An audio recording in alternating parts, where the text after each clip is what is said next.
Hey, it's John Carlos, and I am here with. Eddie! I'm never gonna get it right, Eddie.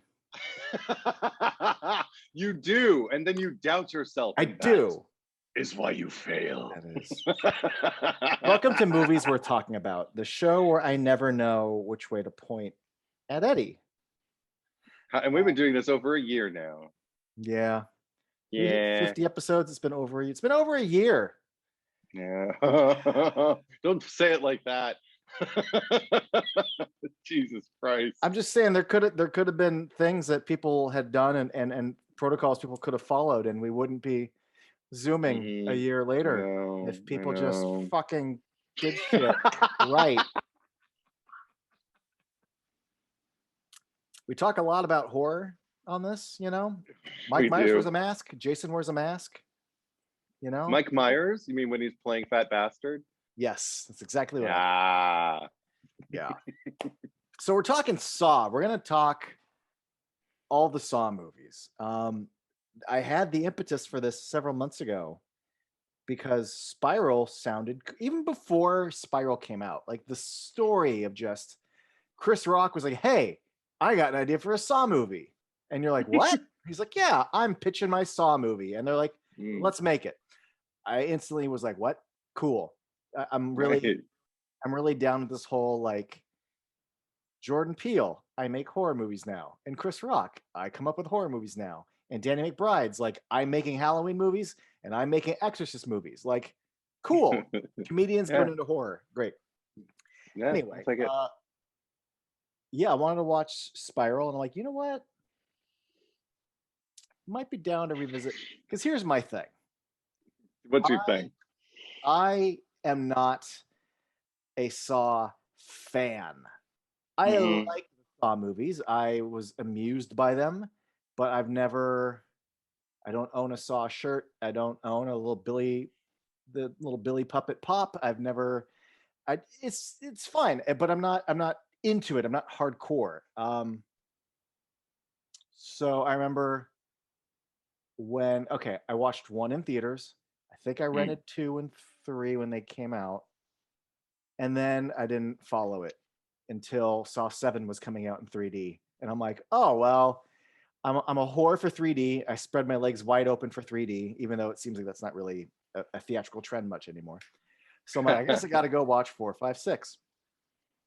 And then I don't think I watched anything until Jigsaw came out, and I rented that because the Spirit Brothers directed it. Mm. And then I've never watched them again. And I always knew I would someday. I'm like, you know what? I'm going to go back and watch them all. It'll be fun. And then Spiral happened. So Saw 1 was Yeah. 2004. Spiral happened in, I think, 2020, or did it come out early this year? Might have been Earlier this year. early Earlier this year. 2021. Yeah. In the So it's like, summer, I think. Yeah. yeah. So I'm like, yeah, now's a good time. Now's a very good time. And if Spiral is anything like all the Saw sequels, it'll be like, hey, remember that cop who investigated that one crime scene? Well, it turns out he was an apprentice, and here's the flashback, and then like, so I'll probably need to watch all these to get Spiral. So here we Oh, are. yeah. That was Yeah. my journey. Yeah. My journey started. I did not see the first one in theaters. I rented it with my boyfriend at the time. And I remember it was brutal, but entertaining. But I remember seeing posters or billboards or whatever for the second one, and I think they were already doing fingers, and then the third one for sure there were like three fingers that Mm-hmm. like three disembodied fingers or something that were like one toppled over or something. And I remember just thinking like, I don't know if I need to follow this, so I didn't. And then it started to pick up. Like I remember it was like the event for Halloween for many years for people. Like it was the thing to go see in theaters, the horror movie for people to go see. And I never jumped on the Yeah. wagon with that. Yeah. I honestly, I Um, might have been misremembering. I just know I rented two and three. I don't even know if I rented them when they came out. I might have watched 2 through 6 in mm. order to watch 7. Yeah, I remember seven was coming, and it was supposedly the last one, and I don't think I even saw that one in theaters. but I think I just waited until it was available for rental, and that's when I started from the beginning again because I couldn't really remember the first one. It's funny because well, we'll get into it, but I haven't watched them all that much either. I've only ever gone through the entire franchise once, Mhm. and yeah. So I think I've seen the first movie maybe 3 times total now, and or four maybe, and everything else I basically saw it like that one run. I saw two literally like a month ago with my sister, just because she was in the mood to see them, and I was like, all right, and and we watched it, and we were well. We'll talk about that, but but anyway, so I watched 1 through 6, and in order to see 7, watched them all the way through. Had a lot of opinions, but I felt like at least now I know what I think. I wasn't like, oh, this is my franchise. It barely felt because also the whole. Okay, let's just dive in. Whole thing with the torture porny thing, Mm. because it Mm. doesn't First start movie. that way. The first Yeah, movie is not. but it really doesn't take that much time No. for them to kind of be like, well, this is what the franchise is now. Even though the movies are very, very different in a way. Like I'm looking forward to seeing uh, uh, everything after 2, because from 3 to 7, I've only ever seen them all once. And the Jigsaw and Spiral, I have not seen. So these that will I be know. talking about this with fresh eyes. I mean, Yeah, for I know me. that about Spiral, but I remember, I don't know if anything's changed in the last year, but I know you hadn't seen Jigsaw. Mm-mm. Nope. Just I mean, I needed some kind of incentive, and that's what this is. yeah, So well, yeah, I'll be watching them. and I'm curious what you'll think, Yeah. only because, dear friend as you are, we do not line up on things and things that I'm very confident. I'm like, here's why I like this, and you're like, nope, bing bang boom. So I don't know. There's And things vice versa. yeah, yeah. So there's things I like about Jigsaw that I don't know if they're will carry you through or not. Yeah, I don't know. So Oh, okay. we're talking 1, 2, and 3 today. Yeah, And there will yeah. be a 4, 5, 6, and then there will be a 7/3D and Jigsaw and Spiral video. The one thing that I mean, the movie came out in 2004, and every once in a while, I don't want to give the movie too much credit, but I mean, it was kind of a landmark in that no one was really doing this like this Mm, at that time. Like the slasher right. craze kind of peaked in the resurgence of the slasher of the Mm, 90s had kind of gone away. Then we got, and I hate this term, but torture porn. Torture right. porns and reboots through the 2000s, and then Hmm. I think it was Saw 3D was when Paranormal Activity 1 opened, and then like boom, boom, boom every year for Halloween for the next 4 or 5 Halloweens. It was Paranormal Paranormal Activity. Activity and Yeah. Micro Budget and Bloomhouse and all that. Hmm. Um, Hmm. I can't deny. First of all, there was something. Not only was there something fresh, but the circumstances that I didn't intend on seeing this movie. Um, it wasn't a case of like I didn't hear about it, but I remember because I was then and I still am now, like my daily news site is Movie Nerd News. Hmm. Like that's just world politics and stuff comes second, but first I read the day's castings and what director's doing what. Sure. And back then, uh I mean, like nerds, we all went to like Ain't It Cool News and all that shit back before we found out Harry Knowles was a piece of crap. You know, uh, I was hip to things, and I knew that there was a movie called Saw coming out, but I didn't really bother to look up what it was about. I didn't give a Hmm. fuck. I just sort of knew that it was there. And this Yeah. friend of mine, an old, at the time, very dear friend, and one of the things I loved about our friendship was just how completely different we are. Like, Hmm. she's, for lack of a better, she's a good person. A decent human being. Yes, she had a Oh. good heart. She's a nice Christian friend who like had good values and was friends with a scumbag like me, and we got along great. We did. We got along great. And she was like, I want to go see this movie Saw. Have you heard about Saw? I'm like, yeah, I don't know what it's about. And she's like, I get it must have, because you don't even really know what Jigsaw's like MO is until you like get into the movie. So clearly, whatever review she saw can kind of gave away. But she was like, "It's like this killer captures people and he puts them in a situation where like they have to get their way out of it, and like it's about Yeah. the things that they've done that put them there, and blah blah blah." And I'm like, "Huh, okay." Didn't know that it was going to be like grimy or crazy or icky or anything. Granted, the sequels get way ickier, but I'm sitting there in the theater and the camera's like spinning around the chair and the person's like, screaming. And Shawnee Smith's like, oh, the trap in my head. And I just like look over at her and I'm like, you wanted to fucking see this? I'm fine with it. What the fuck am I doing here with you though? Like that enhanced the movie. Right. I recommend to everyone go see a gross horror movie with like the best person they know. With like the most angelic, virtued, like level-headed, good person they know. It really enhanced experience because I'm just constantly like, huh. Whereas if I feel like if I saw that movie with you, it'd just be like two peas in a pod, Well, I mean, to an extent, I do remember having a conversation as I was moving through the franchise. I would go to work, and I spoke to a coworker of mine. She was a pretty decent person. I liked her. And we didn't, socialize much outside of work though, so it was just a lot of like, water cooler talk. But I remember in that vein, like you cover a lot of topics, and I remember one of the things that we came on was like the fact that I was a horror fan, and that she was too, but she was much more selective in her horror fandom than I am or was. Because the torture porn thing had moved into the zeitgeist, and she's just said, I just can't do that torture porn thing. Like movies like Saw and everything like that. And I was like, oh, whoa, okay, but you're saying movies like Saw. Have you seen the movie Saw? And she's like, no, I can't. I just can't watch that. And I'm like, well, just so you know, that's not torture porn.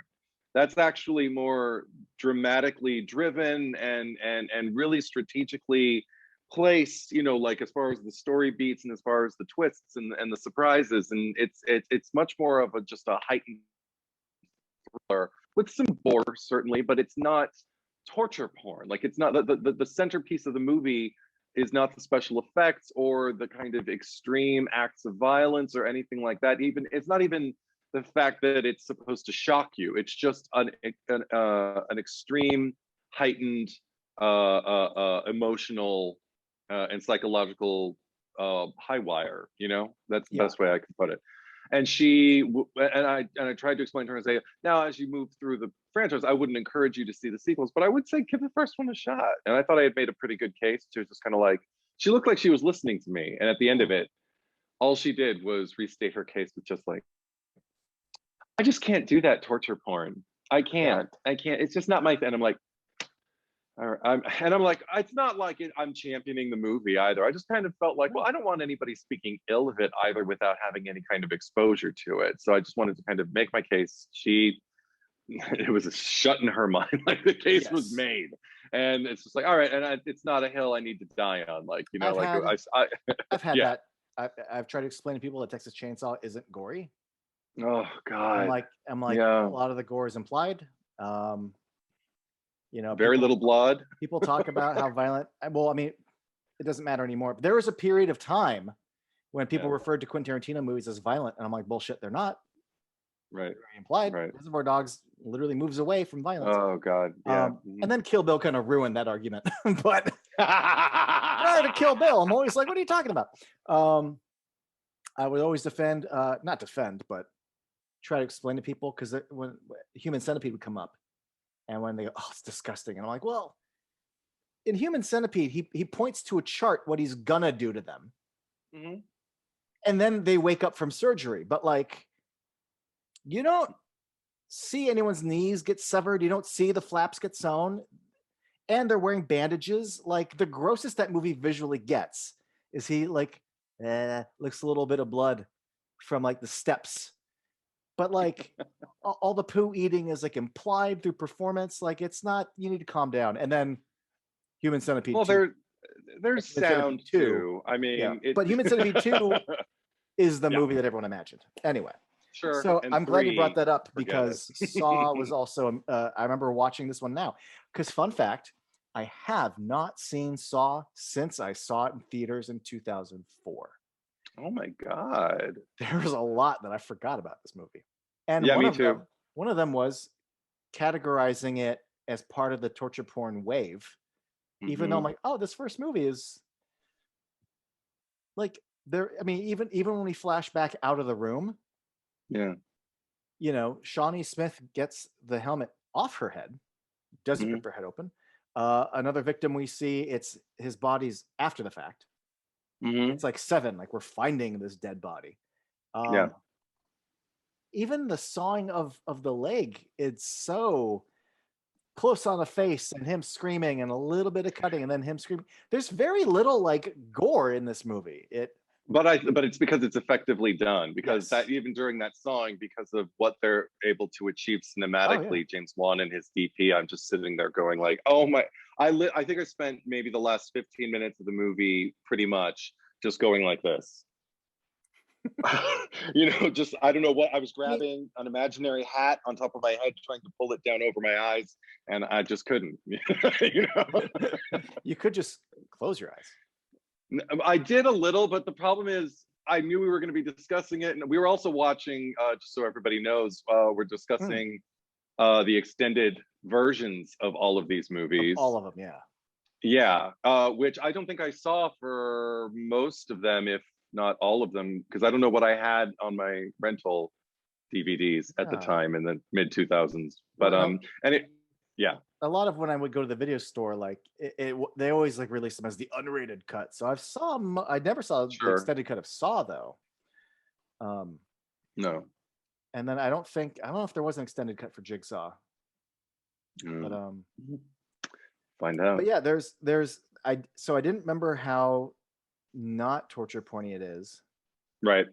And I also, and we'll come back to this in a minute, but I just want to say I also didn't recall how much of the cast is like. I remember, I still don't know if it's Carrie Elwes or Carrie Ewells, but I know that it was because there was Elways. Elways is I've what I heard say. a few, so I don't know. All right. But between him and Leigh Whannell, I remember that. I don't remember Danny Glover being in this. No, me neither. I totally forgot about that. Completely forgot that. As the series has gone on, I'm still like, I think that's the biggest name you've had. You had Danny Glover in one of these. Yeah. Also, I had no idea Dina Meyer was in it. Right. And then I had no idea she came back for 2, and I had no idea she came back for 3. Ken, is it Lung? The guy who was like in all of Brett Ratner's movies, and he's in a lot of J.J. Abrams movies. The one who played Sting? Yeah, he's the other cop with the. Yeah, he played Sting. Yeah, sure, because I didn't look up. Just so you know, if I didn't know their acting names going in, I didn't look any of them up. I'm just going by character names for all this discussion. No, there was a period where Brett Ratner, but Brett Ratner would put Ken Lung and everything. Also, I didn't remember one that Michael Emerson was in this because I don't think he didn't show up in Lost until like season 2, so maybe like a year later, and didn't become bigger until season 3. Maybe he shows up in season 3. So like, I don't have a point of reference to even recognize. Oh yeah, he was in Saw. So now you've got 2 JJ people. I didn't even remember that not only was Michael Emerson in it, but that there was someone assisting Jigsaw in all this. And I didn't remember that it's not an assistant, but also like a person pressured into it and that this is their test. I completely forgot about that too. Yeah. I remember when they show like the monitor and we pull back and we see someone watching. Yeah. I was like, because I know we learn a lot more about the goings-ons of John Kramer's operation in later movies. And I'm like, is this something that gets picked up on 5 movies from now? Who is this fucking guy? Turns out no, okay. So yeah, there's a lot I didn't remember. But going back to just the torture porn thing, I do want to throw in my 2 cents. Okay. I just hate the term. I think it's not only is it lazy, but it's also so dismissive to just sort of label it as that, because so many of the movies that people throw that label to, some of those movies are so much more than just being torture porn. And yeah, Saw gets lumped in because around the same time, we started getting all the Saw sequels, which I say would classify. Mhm. We also got the Hostel movies and Turistas, and I think even Hostel really solidified that as a term. And then the Saw sequels, at that point, it was a thing, and they're like, here's what Mhm. people want. Burp, burp, burp, burp, beep, beep, beep. You know. Captivity. But also there's something I've never, like, I know people who say, I don't like slashers, or I have a problem with ghost stories. Right. I don't like that. And there's never a thing in their voice. But for some fucking reason, 75% of the time when someone says, I don't like torture porn, it's, I don't like torture porn. I don't like that torture porn. It's nose whip in the fucking air. I don't. So, and you know what? You don't earn any fucking cool points from me for having that point of view, you know. And I prefer suspense. Look, I'm not saying you have to like this genre, but usually it's followed up with something about it's just gore. Gore's not horror. I'm like, it's part of horror. And also, I feel like if you were attached to a device that was going to torture you, you'd probably be scared. It's one thing for you not to be into it, but when people declassify it as not part of the genre, I can't stomach that opinion. Well, because most of the people who dismiss it also don't expose themselves to it, so they're speaking with authority on a topic on which they have no exposure. Yeah, and that's what really gets me. Yeah, that's where I'm just like, choose your battles, but you know something now about this person, so just carry that with you. That's what I tell myself. Yeah, I know so many people who would. I'm not trying to make someone watch something they don't want to see, but like I remember people being so dismissive about Hostel who hadn't seen it, and I'm like, but like the story does organically unfold with these guys, and they're here and they meet this guy and they make these decisions that lead them to like, and it's not just like, hey, here's a buzzsaw in for your teeth. Like they're, I don't know. Anyway, I just had to put in my 2 cents there. Okay, gotcha. Because that era was hard as a horror fan to try to explain, and flashbacks of feelings. Well, and also hard to navigate because I think there was a good percentage of movies that were being released at that time that totally fit the bill as far as like that dismissive quality of just kind of like, well, it is this movie was obviously made all for the gore. Like these people don't care about story, they don't care about, you know, like there were those movies certainly, but that were trying to cash in on it. But they're the ones that were good that were kind of mislabeled. Like, I mean, I love whenever I find someone who has seen Turistas and I was like, oh no, it's good. I'm like, yeah, it is. They kind of sold it as like Hostel at like a beach kind of resort. Sure. Takes a while for them to get abducted. They get abducted. It's kind of unpleasant. And then like the last 20 minutes is like suspense in underwater caves. Turistas is dope, and people will just write it off as Hostel on a beach. And I think don't be dumb. Right. Give stuff a shot. Yeah. Within reason. Listen to your friends who have seen. If they say the first Hostel isn't that gross or gory, believe them. And don't be so impressed with yourself. You don't like torture porn. I don't know anyone who goes, I don't like zombie movies. I do know people who dismiss the entire horror genre in that vein, though. Yeah, I was just having a conversation with a gentleman who spoke about horror like all horror movies are the same and all it does is glorify violence. And I was just like, oh dear God, okay, where do I start? And well, I have a laundry list of non-violent, excellent horror movies for you to watch. Holy shit. Or even just to speak from a point of like actual experience rather than judgment without, you know, exposure to any of the material. But it's interesting that you brought up like what you remembered and what you didn't, because that I thought originally when we knew we were going to do this, that I was basically going to make a list for every one of these movies of things I liked and things I didn't like. And what ended up coming up actually were things that I remembered totally and things that I absolutely did not remember at all instead.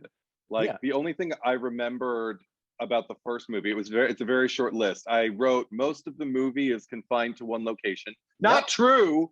Not true So either. many flashbacks that get you out of Danny Glover's apartment and crime scenes and parking garages and mistress's hotel rooms and And even in the present tense, like, you know, the climax of the movie conceivably takes place in like two, you know, different locations. So there's that. Fuck me. But then there's okay, this is one thing that I really wanted to address with the first movie in particular. I just wrote the grim fairy tale for adults of it all, because this is one thing that I really, really liked about this film and continue to like about this film to this day. Number one, I have a home invasion thing. Every nightmare I've had like the last decade has been a home invasion nightmare. I don't have nightmares about anything else. So a pig mask person coming out and grabbing you, and especially like the little girl, like I mean, you know, as a moviegoer, I can really appreciate when it's done well when a child is put in peril. We've covered that before.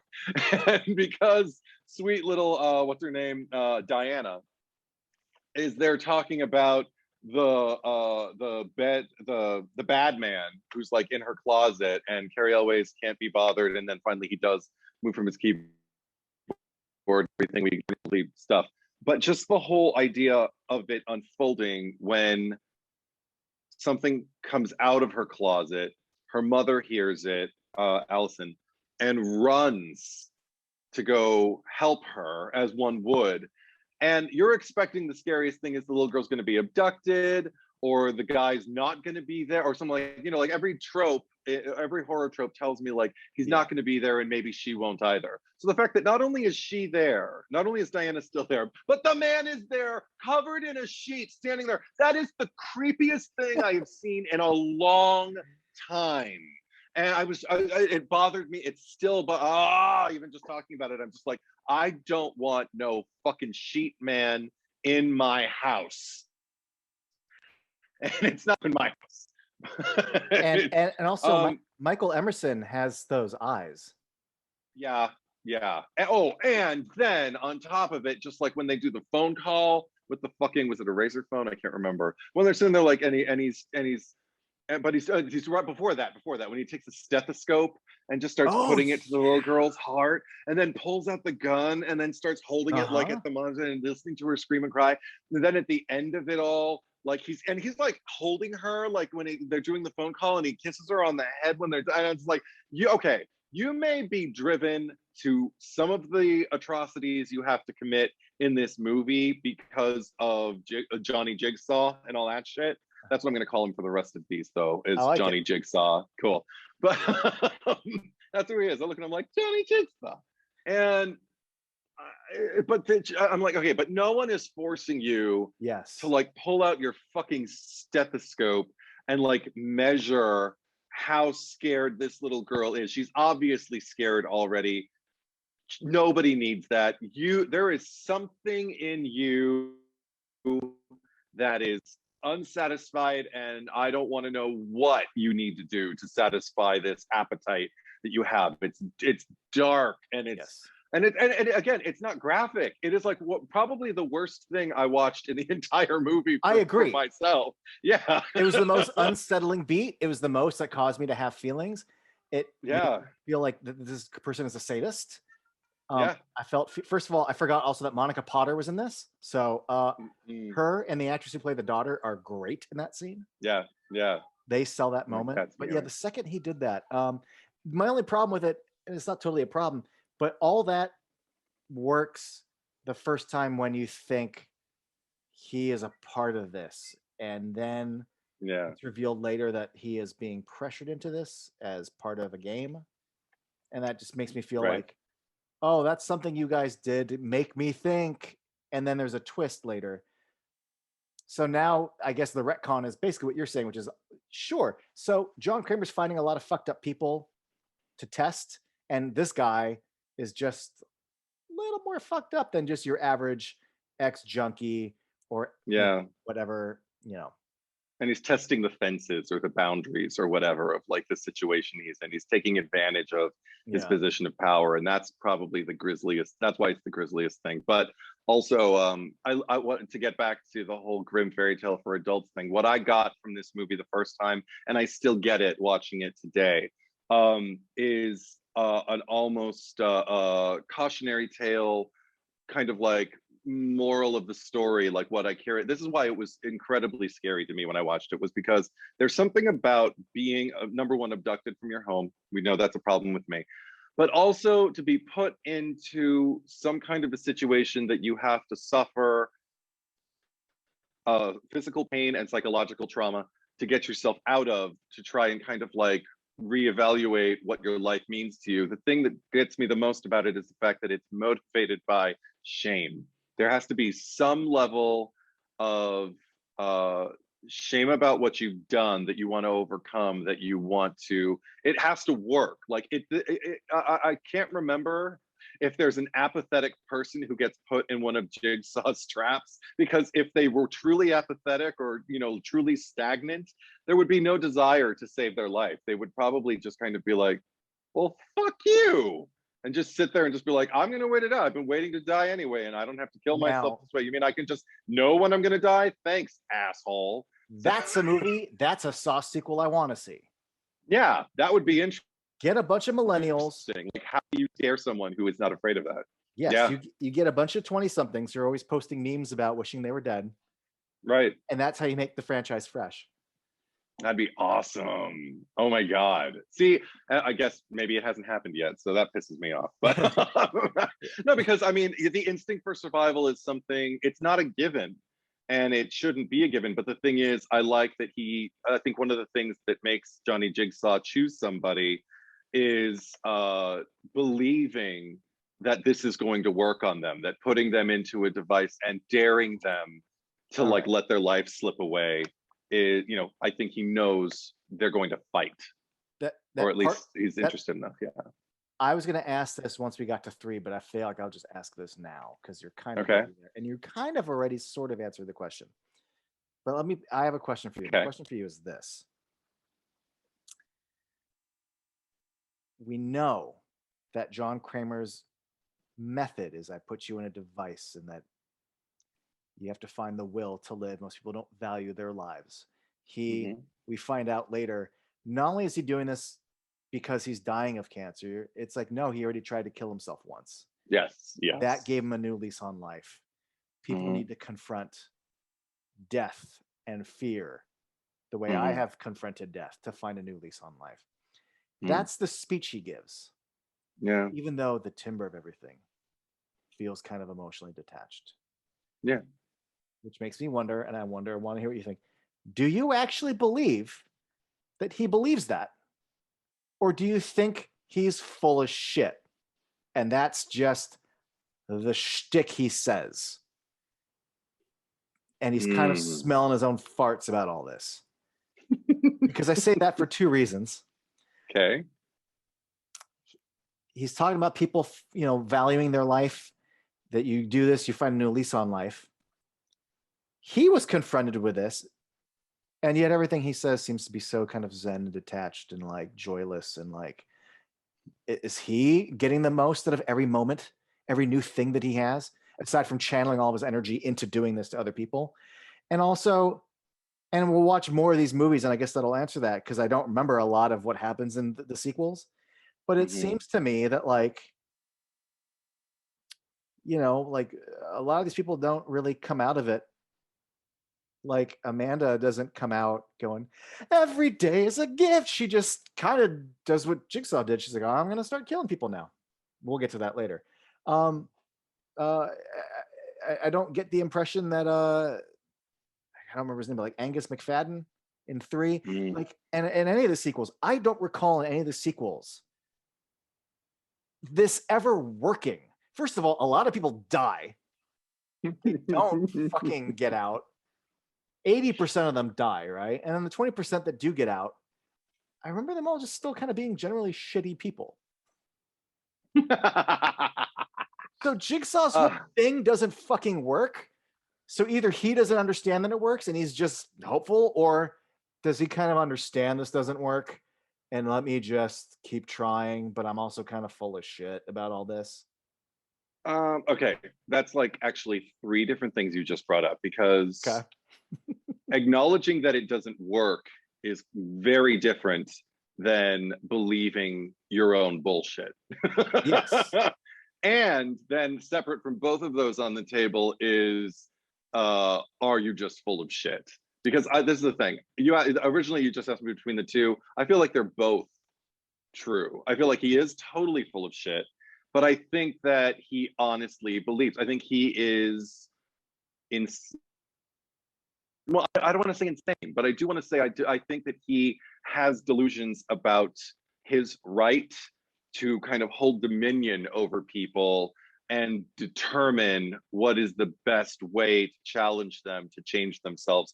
And not just because of his low success rate, but because it's breaking the law. Here he is going after people who he has deemed somehow kind of either morally bankrupt or more, or just what's the word I'm looking for? Compassionately inept, or just Yeah. or just like, or just have a general apathy about life. Like they are pissing their lives away for one reason or another, and he doesn't approve. Now that alone is a perspective. Like that is his Yes. opinion. That is not fact. I'm, I'm And I'm yeah, not saying I'd respect him more, but if he was pulling like a Dexter and being like, I'm gonna go get a bunch of fucking bad people, cool.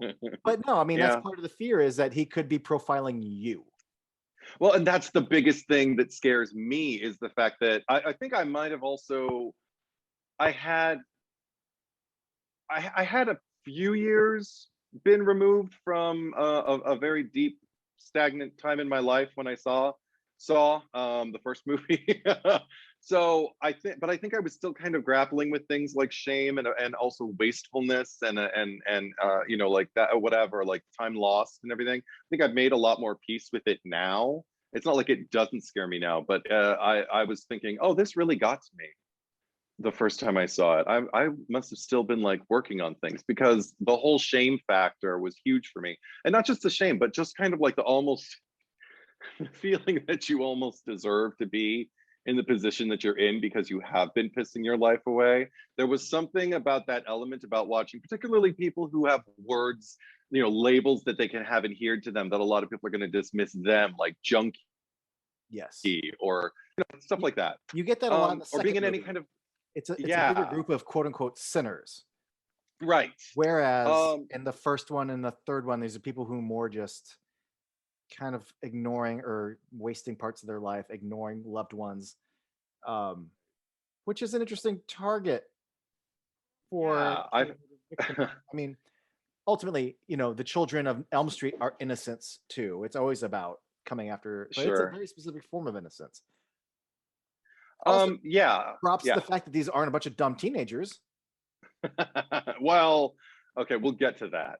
No, but like generally speaking, within the first three movies at least, the second one has a couple dumb teenagers, but like these are doctors, and I'm not ready to talk about the second movie yet, but yeah. But anyway, but back. let's say the first movie I think deals with it in a very accessible and relatable level. Even though like I've never been like what I don't even know what you call it, but like a private photographer Mhm. who like takes seedy photos of people like doing things they're not supposed to and then getting a paycheck. And I've never cheated on anyone, and I've never like so whatever. And also I never been a junkie, and I never, so like whatever their sins or their wastefulness or whatever it is that they're being put in this in the system for. um I'm not guilty of any of it, but I just thought, like, what if somebody, I think the thing that got me was at the time, what if somebody looked at my life under a magnifying glass like this and thought, he doesn't value anything, any of the gifts he's been given or the access or the privilege or anything like that. And look at the life he's pissing away and look at the life he's actually leading. And I remembered that getting to me too. It doesn't so much now. I think I've grown Right. up some. I mean, I mean, I don't feel like, But but people yeah, like you, and also maybe to a certain degree, I know we don't want to get to three, but like, the doctor in one and I can't remember his name, but Angus McFadden's character in three, like Jeff, is it it, Jeff? what Yeah. what some of these people, like, I get what their so-called crime is, but all Jeff has done was he's lost a son, and I guess Jigsaw doesn't think he's fucking grieved enough. Like he hasn't been through enough shit. Like I have he an isn't opinion on that. But... there for his daughter, and obviously his wife is now taking a lover. But like, yeah, this guy I need to put through the system. Like he hasn't been through fucking enough. But what I get is that like the idea that this guy is deluded enough to think I can pass judgment on someone like this. Sure. And because so because of that reason, I can't get behind anything Johnny Jigsaw does. But that said, it's still scary because it does feel almost like, I mean, also I was raised Catholic, for crying out loud. So I was raised, weaned on guilt and on a kind of introspection that doesn't really examine anything, but a kind of introspection that really just kind of points fingers and blames. You know what I mean? Yeah. I went to Catholic school for 8 years. So yes, I know. Yeah. So I hope everybody else has some kind of frame of reference. And if you do, I'm so sorry. But at least we can relate. But there are other cultures besides Catholics that right, totally. Everybody's got their own guilt and their own shame. Mothers that are stereotypes. Yeah, totally. Yes. Yeah, totally. But I mean, I just love the fact that like what it was taking was like these kind of moral high ground danger situations. And I also loved something as simple as reigniting like my fear of the monster in the closet, as it were, because I've been afraid of anything coming out of my closet and getting me for some time.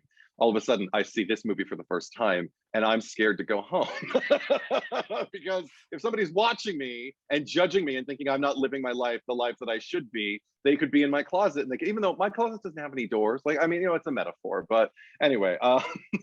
So all of that I was really grateful for because it felt like the first movie in particular was taking these almost childhood, very, very primal fears and elevating them into adulthood. And a lot of that was happening in the 2000s with a lot of different genres too. A lot of things were hitting like, hey, remember this when you were a kid? Well, look at it now that you're an adult, and it's more adult too. We're going to take it and give it back to you in a way because you know how to digest things in this way. So I don't know, I really appreciated that.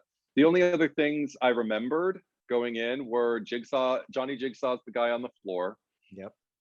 And the sawing through the bone and not the cuffs. Everybody remembers. I mean, that was in the trailer, I think. And everything else I had to be reminded of, like sailing through the movie. I will just tell you this. I remembered that it's the two of them in a room. Yeah. That John Kramer is on the floor at the end. And that we do some sort of flashback to Amanda, because I remember the I didn't remember that. I didn't remember that there were any other flashbacks to Danny Glover and Dina Meyer and Ken Lung. I didn't remember that Michael Emerson was going after Monica Potter. I didn't remember any of it.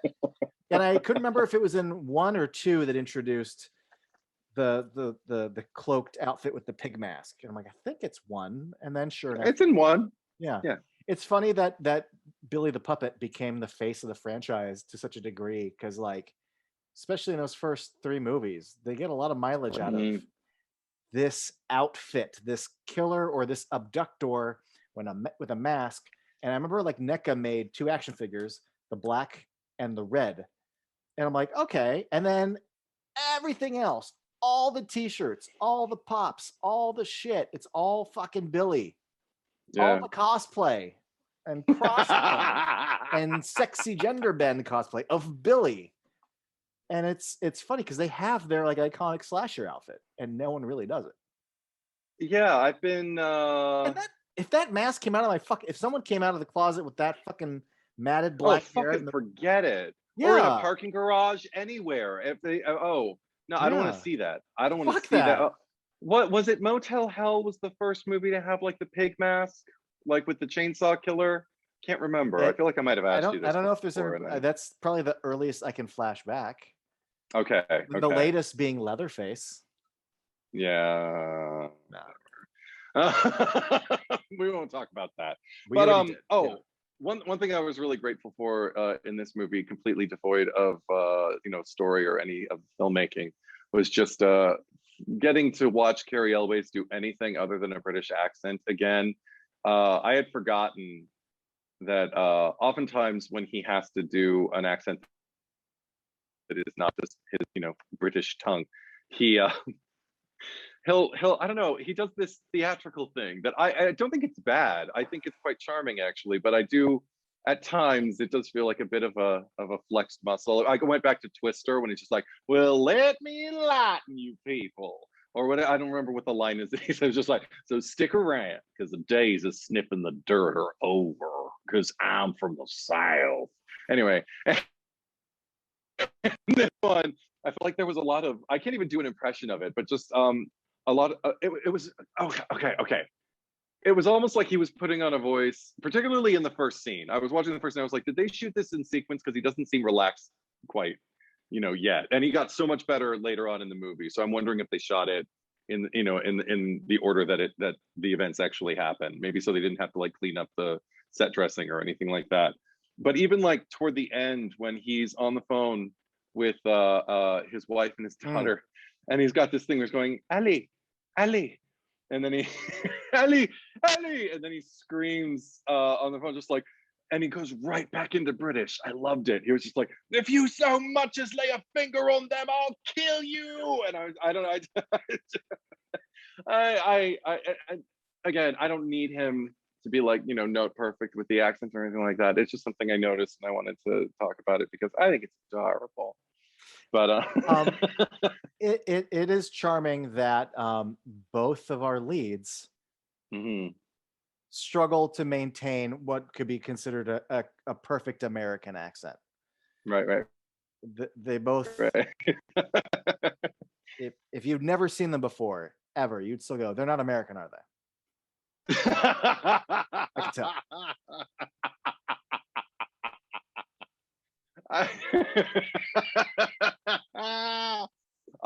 I also mentioned Amanda in her introduction and everything like that. I had forgotten that we got introduced to her in the first movie. I vaguely remembered that she was in 2 and 3, and then when I watched 2 a month ago, they flashed back to her and her thing and everything, and I was just kind of like, oh wait, and I completely misremembered. I was like, oh wait, was she like the first? But I meant like the first of the movie. Like, oh, she must have been the first because I remember that thing on her face. Okay, so she must have been the first one to like ever have to go through. And then I'm watching the movie today, and I'm going like, oh no, I completely misremember. But she is in the movie, and she does make an impression. And even just, I love that the seed is planted. I don't even know if it was mindfully done by Leigh Whannell when he was writing the screenplay. But just the fact that like the line she utters at the very end of her interrogation scene, where she just says, "He helped me." And I'm like, there it is.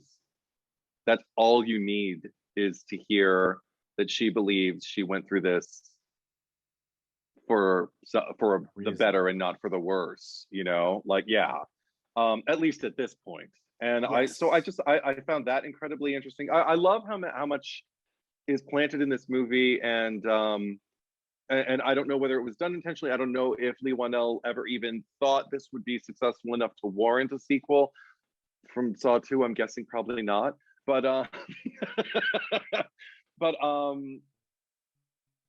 yeah, that's one thing that there's so much going on in this movie, so much more than I remembered, because I basically just remembered it as 2 men kind of shouting at each other in a room, to the point where I thought it would make a really, really good play if they ever wanted to put it on the stage and just kind of cycle really, really good actors through it. Like, it could be a great thriller on stage or something like that, but I don't think that's possible after seeing it again. You'd have to severely adapt it. Which is very easy to shut the lights down and bring up the lights on the other side of the stage and have 2 cops talking about this and that, and then but it really, really works when you stay in the room.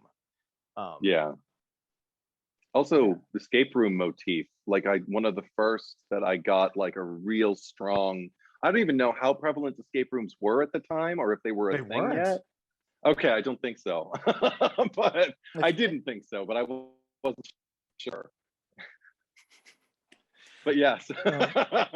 But there's a very escape room like feel to like, Oh, all this confinement and all of these in all of these environments and all of the movies. You can understand why they would cycle saw mazes year after year at Halloween Horror sure. Nights in Universal Studios and stuff.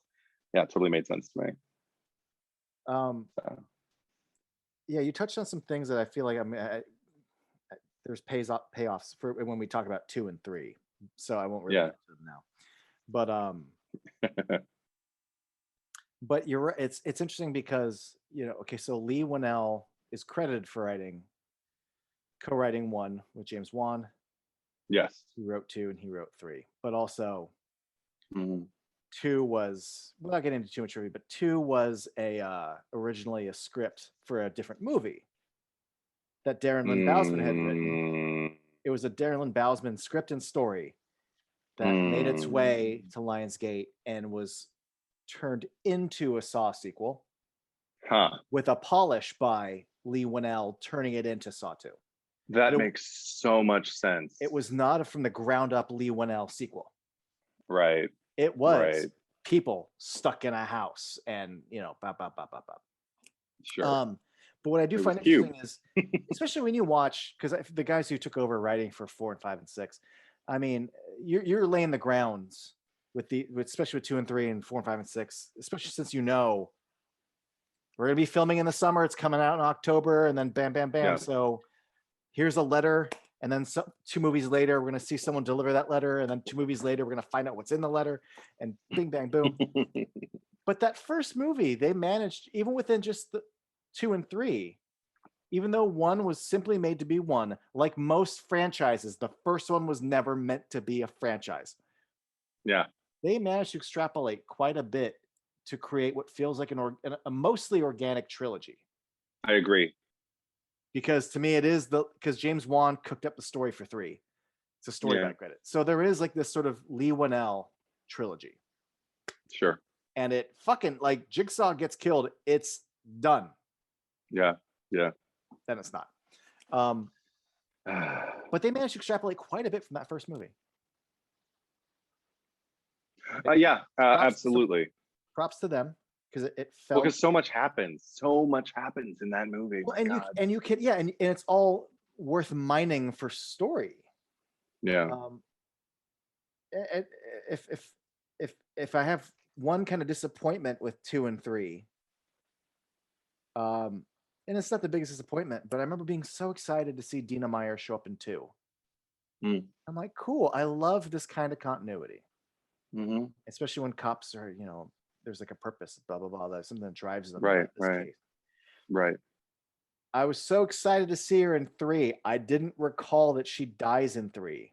So we get her in the beginning, and then she gets captured, and I'm like, oh my God, is she like part of this? Like, how, if she was maybe the person that we're following, and then she gets killed. I just remember thinking, it is what it is in the story, but I just remember being disappointed that I'm like, oh, I feel like we could have done so much more with her. Yes. And the fact that we just killed her off, that's a bummer. It's not a choice that I hate, but I would like to see the alternate timeline where we had more of her character instead of cutting it short. Yeah. Especially because they tend to bring back other characters for more. I feel like she's the one that I would rather see more of than some of these other people that we see more of.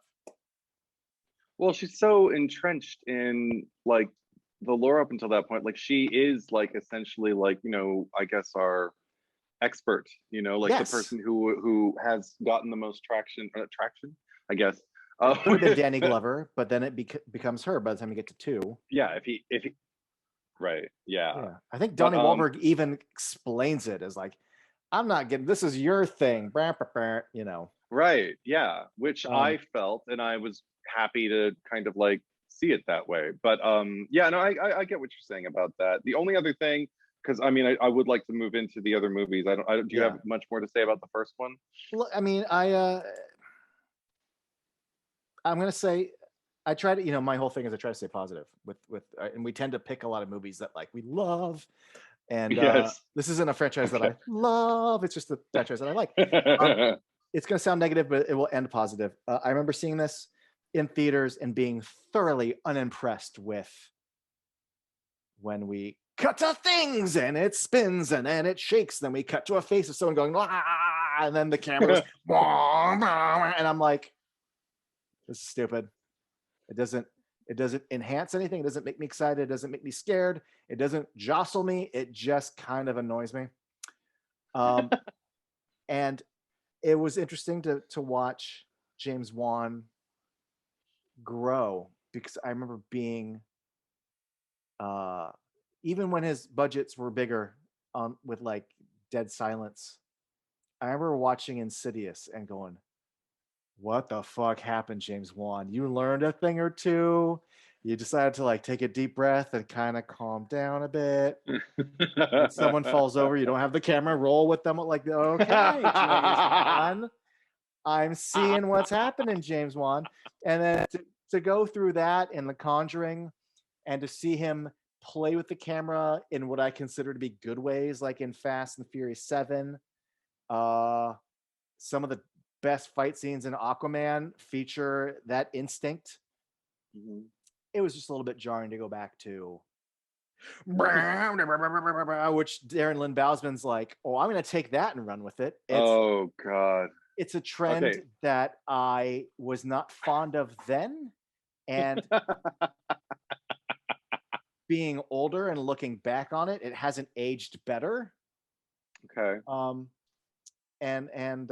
So yeah. Anyway, but yay, James Okay. Wan. Speaking to that, the maniacal screaming in particular that happens like in that final climactic, like right before the sawing of the foot and everything with Dr. Larry, that was actually really, really effective for me. It didn't bother me.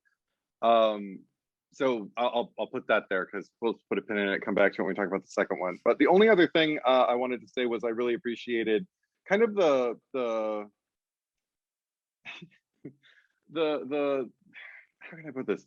Like just like the makeshift kind of like, you know, not like an astronomical budget kind of like indie kind of filmmaking feel it had to things like the car chase, because it's literally the cars aren't even moving. It's literally stationary That's cars. what makes with, it like, even dumber when the camera's like. No, but I think it's funny because I'm just kind of like, okay, you obviously don't have, you know, the stunt team or even the vehicles. Like if one vehicle gets wrecked, then you're fucked. So you don't want to like, you know, waste lives or anything like that.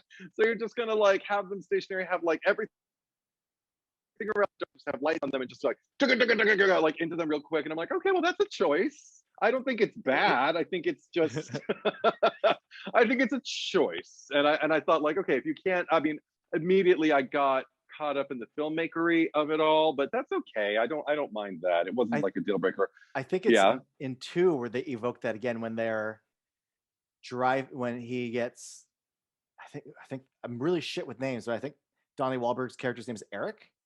But when Eric takes John Kramer and is like, take me to where they are.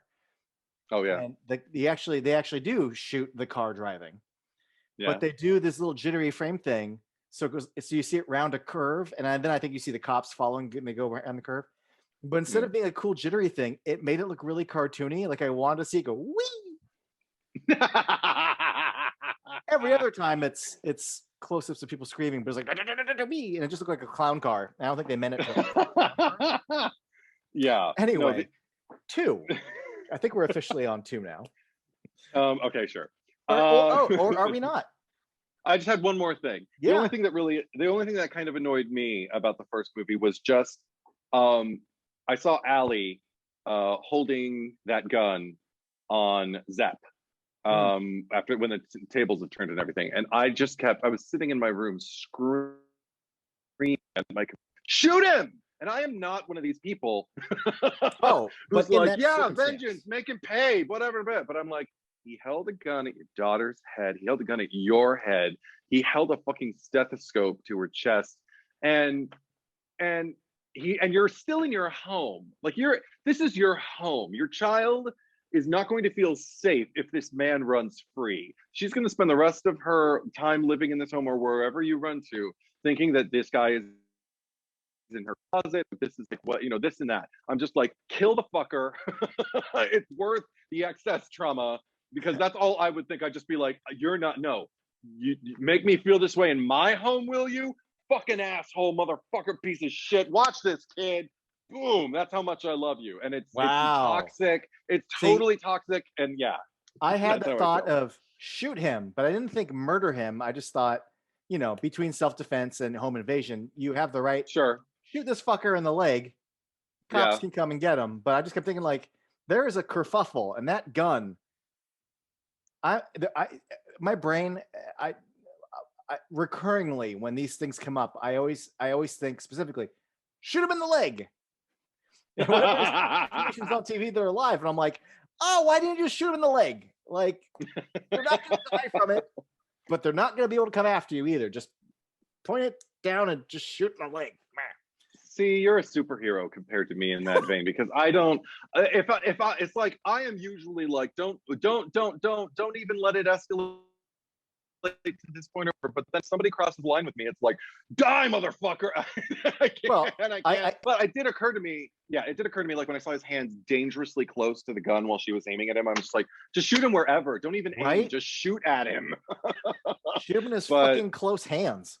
Yeah, but I also felt like, okay, maybe she was just like, they needed more attention. They obviously can't have him incapacitated or dead, so like there's got to be more movie to go, and Danny Glover's got to come in and do all this shit. So all right, whatever. It's well, I mean, it and is what it is. That movie was micro budget. Yeah, I even loved one more aspect of it. It's just like the score. There were so many times where the score would just like move in, and I would swear to God, my air conditioning then I'd hit pause just to be like, is my air on? And then I'd hit pause and I wouldn't hear anything and be like, oh my God, I love it when composers can take just kind of ambient noises and just kind of plug them into a movie to just kind of escalate the tension. So I'm really grateful for that. You know, the music cue from the end. Yeah. When the twist is revealed. If I'm not mistaken, I think it's called Hello Zep, even though he doesn't say Hello Zep in the movie. Sure. He calls him by his last name, but if Saw fans can correct me, I'm pretty sure it's Hello Zep. Instantly iconic. Gets regurgitated in all the sequels.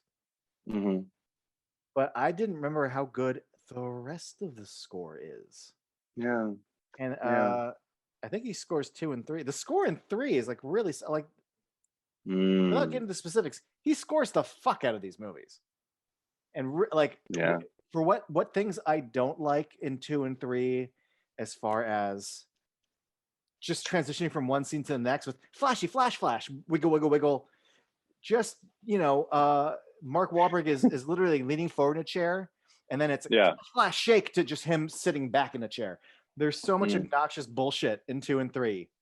But the score levels that out for me. Yeah. The score does so much heavy lifting in 2 and 3 compared to like visually what's happening. Well, now I'm ready to transition into 2. Okay, this is the thing. I didn't write down a list of like what I remember because I saw it so recently, like a month ago. But I will say what I didn't remember going into 2. I thought I liked it more than I do. I thought after seeing it the first time that I was actually kind of like entertained and kind of like, I mean, there were obviously some things that I guess bothered me a little that were memorable once I saw them again. I was like, oh yeah, but I really, especially after this third time now. Okay. I'm interested to hear you say, go on. Yeah. Because the only thing I know about this is that within, and I've been hearing this for years, but whenever I hear about Saw movies being ranked, when people talk about the best and the worst, I always hear about 2 being at the bottom or towards the bottom or the worst. People seem to really not like 2. And I remember going, I liked 2.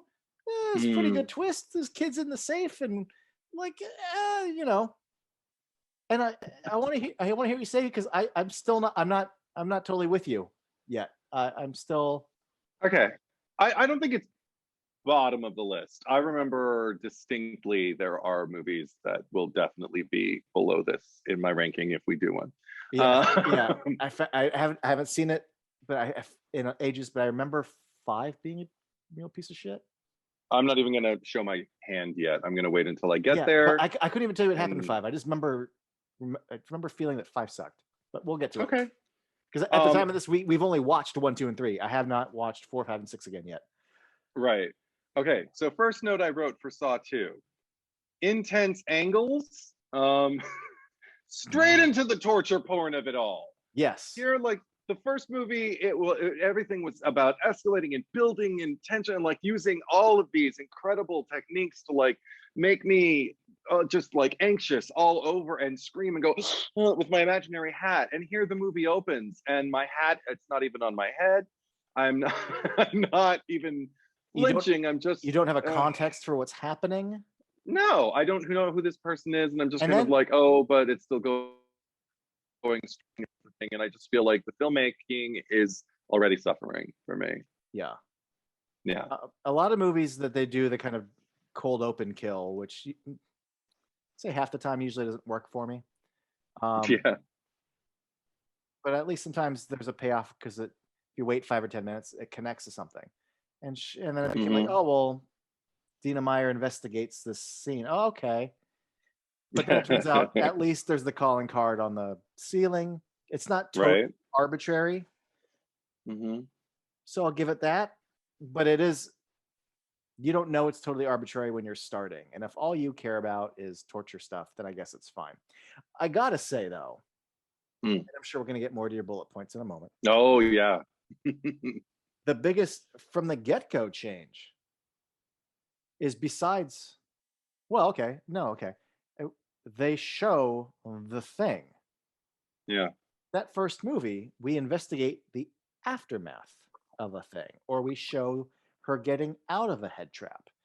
We see a guy running around all fast with the little candle.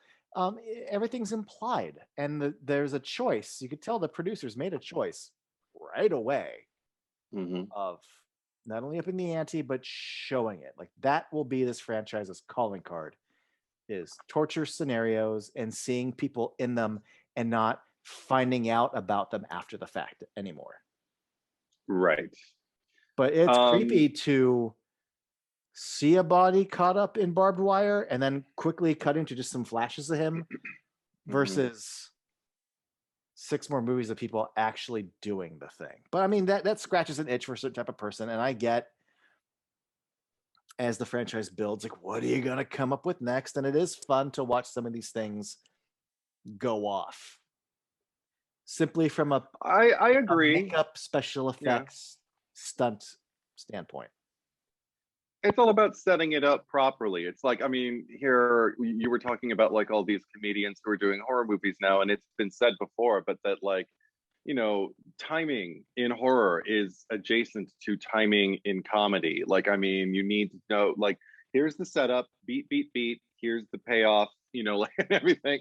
And if you don't do it, it's like music. If you don't hit the notes correctly, or even, you know, orchestrate them correctly, or even write the music correctly to begin with, something's going to suffer, you know, like you'll have to correct something at some point because the audience isn't going to be where they need to be for that thing to land. And I feel like with this movie, there are a lot of atonal shifts and a lot of just kind of noise and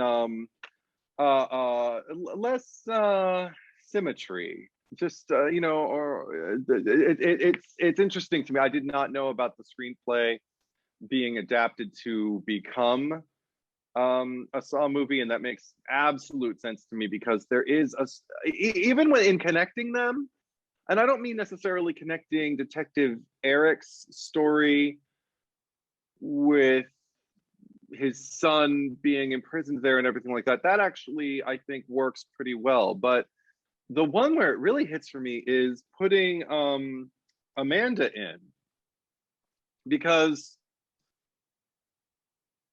I don't understand why does she need to be the one thrown in the syringes, and why, I don't know.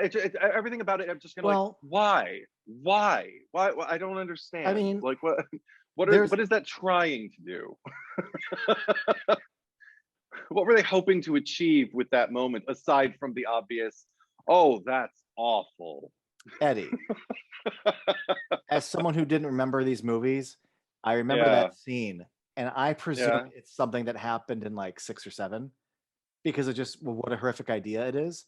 So when it happened Right. in this movie, I'm like, oh my God, I have to watch this now? Fuck, I thought I had this later. Because that is one of the grossest things I've seen in all of the 8 Saw movies I have seen. It's memorable for sure. It is memorable as fuck. I think it's been in every Saw maze they had every year at Universal Studios, at least every one that I went through. Well, It's yeah, it's a humdinger. It's a home run. she actually handles it better than I would because Oh she still God. manages to move around. I'm like, Oh I God. once I'm in there, I've given up. Yeah. I don't know how she You're like, kept I just live here now. exactly. And I die. It's Ryan Dunn in Jackass being pulled into the cactus bush. He's like just sitting there going, I'm in cacti. I'm in fucking cacti. And just not moving. I live there now. But to sort of go back to your question, I mean, yeah. But the idea was that it wasn't her that's supposed to go in there. Felix was supposed to go in there. No. Or and then is it or Xavier? I knew it was an X name. I don't fucking know. He throws her in, you know. So no, yeah. But I mean, from a screenwriting standpoint. Okay, that's what I was wondering. Okay, if you meant within the story or the metatextual sort of. It's because I'm just like, why would she agree? Like, if I were in the writers' room, I'd be asking, why would she agree to be put in a situation with like,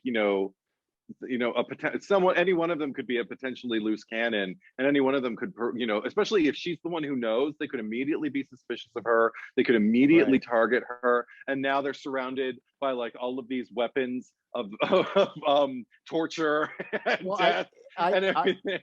I have to just create the sort of headcanon, and I think the movie does a good job of well, why does she have to, like, because Jigsaw needs her to be, and this is part of the plan, and that there's a risk to it, but that's part of the commitment I need from you. Yeah, and that she sells me on that cult-like commitment. She does. She absolutely does. It's just again, it's just like one of those rhythmic things, kind of like, also, okay, let's get into it. It's one of those rhythmic things where I'm just kind of like, so we've decided that Xavier is just an asshole, and a basket case. And even though we give him like kind of 2 moments, there's a moment when he leaves, when she's been pulled out and little what's his name, Daniel is like pulling the syringes out of her, and he has this like moment of hesitation, Xavier, as he's like exiting the door, where he kind of like looks back and almost regrets what he did, or kind of takes it in a little bit, and then he just moves on. And there's another one of those moments where he, like, I think it's one of the things, I don't even remember what it is, one of the moments that he has with Jonas, probably the moment after he kills him, where he just kind of like looks at him and reflects on, like, what he's done and feels bad about it or something for like a second, and then immediately moves on. And it just made me think, like, okay, number one, this character is not interesting, and number two, none of the destructive things that he's doing okay, in the first movie, the whole point of it was the fact that like these people were being driven to like an extreme point of duress and almost indecision, to the point where they just have, and then they're no longer even making the decision. The decision makes them, and they do the atrocious thing, and they suffer the consequences, whatever they may be. And that's was high octane, and it paid off. It satisfied me cinematically, like in a way that, like, not a lot of movies that attempt this do. And Saw 2 is one of the ones that does not satisfy me, because Xavier was not driven to anything. None of them were driven to anything. They're just kind of like a bunch of people with just kind of like cardboard cutout, like, I'm the this, I'm the that person in the mystery night, the murder mystery night. And we're all here. We don't know what we have in common, and we're trying to figure it out. But some of us are assholes and some of us aren't. And even like the whole, like, I'm gonna kill you to see the back of your neck, because it's easier for me to take a life and turn you over than for me to cooperate for 15 seconds to say like, guys, the numbers are on the backs of our necks. Tell me what mine is. Let's find out what yours. Maybe we can all get out of here. That was like my number one point, and he just pretty much said, okay. Well, also from the here, well, keep going, and then I'm going to come back to that. Let me see. Or okay. You go ahead. Go ahead. no, Go ahead. I thought you had more on that thought. No, on that particular thing, I think I'm done for now. Okay. Build. Feel free. One, at the point in the movie when he realizes the numbers, and I'm like, yes.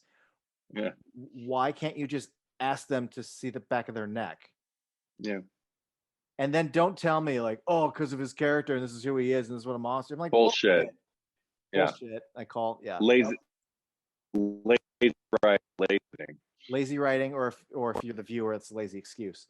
What infuriated me was, and I'm not doing, I don't think this counts as that thing when people go, well, why didn't you just do this? It's like, well, you're not in that situation. You're on your couch in your living room thinking logically. But when you are in that situation, you don't get to think logically. We make mistakes. Mm-hmm. Yeah. However, when you wake up in a room and the tape says the numbers are in like the back of your head or the back of your mind or whatever. Sure. And you need to all work together. One, they immediately don't all work together and they start and then one dude's like, no, the tape said this and we should do this. And everyone's like, fuck you, guy. Yeah, like, right.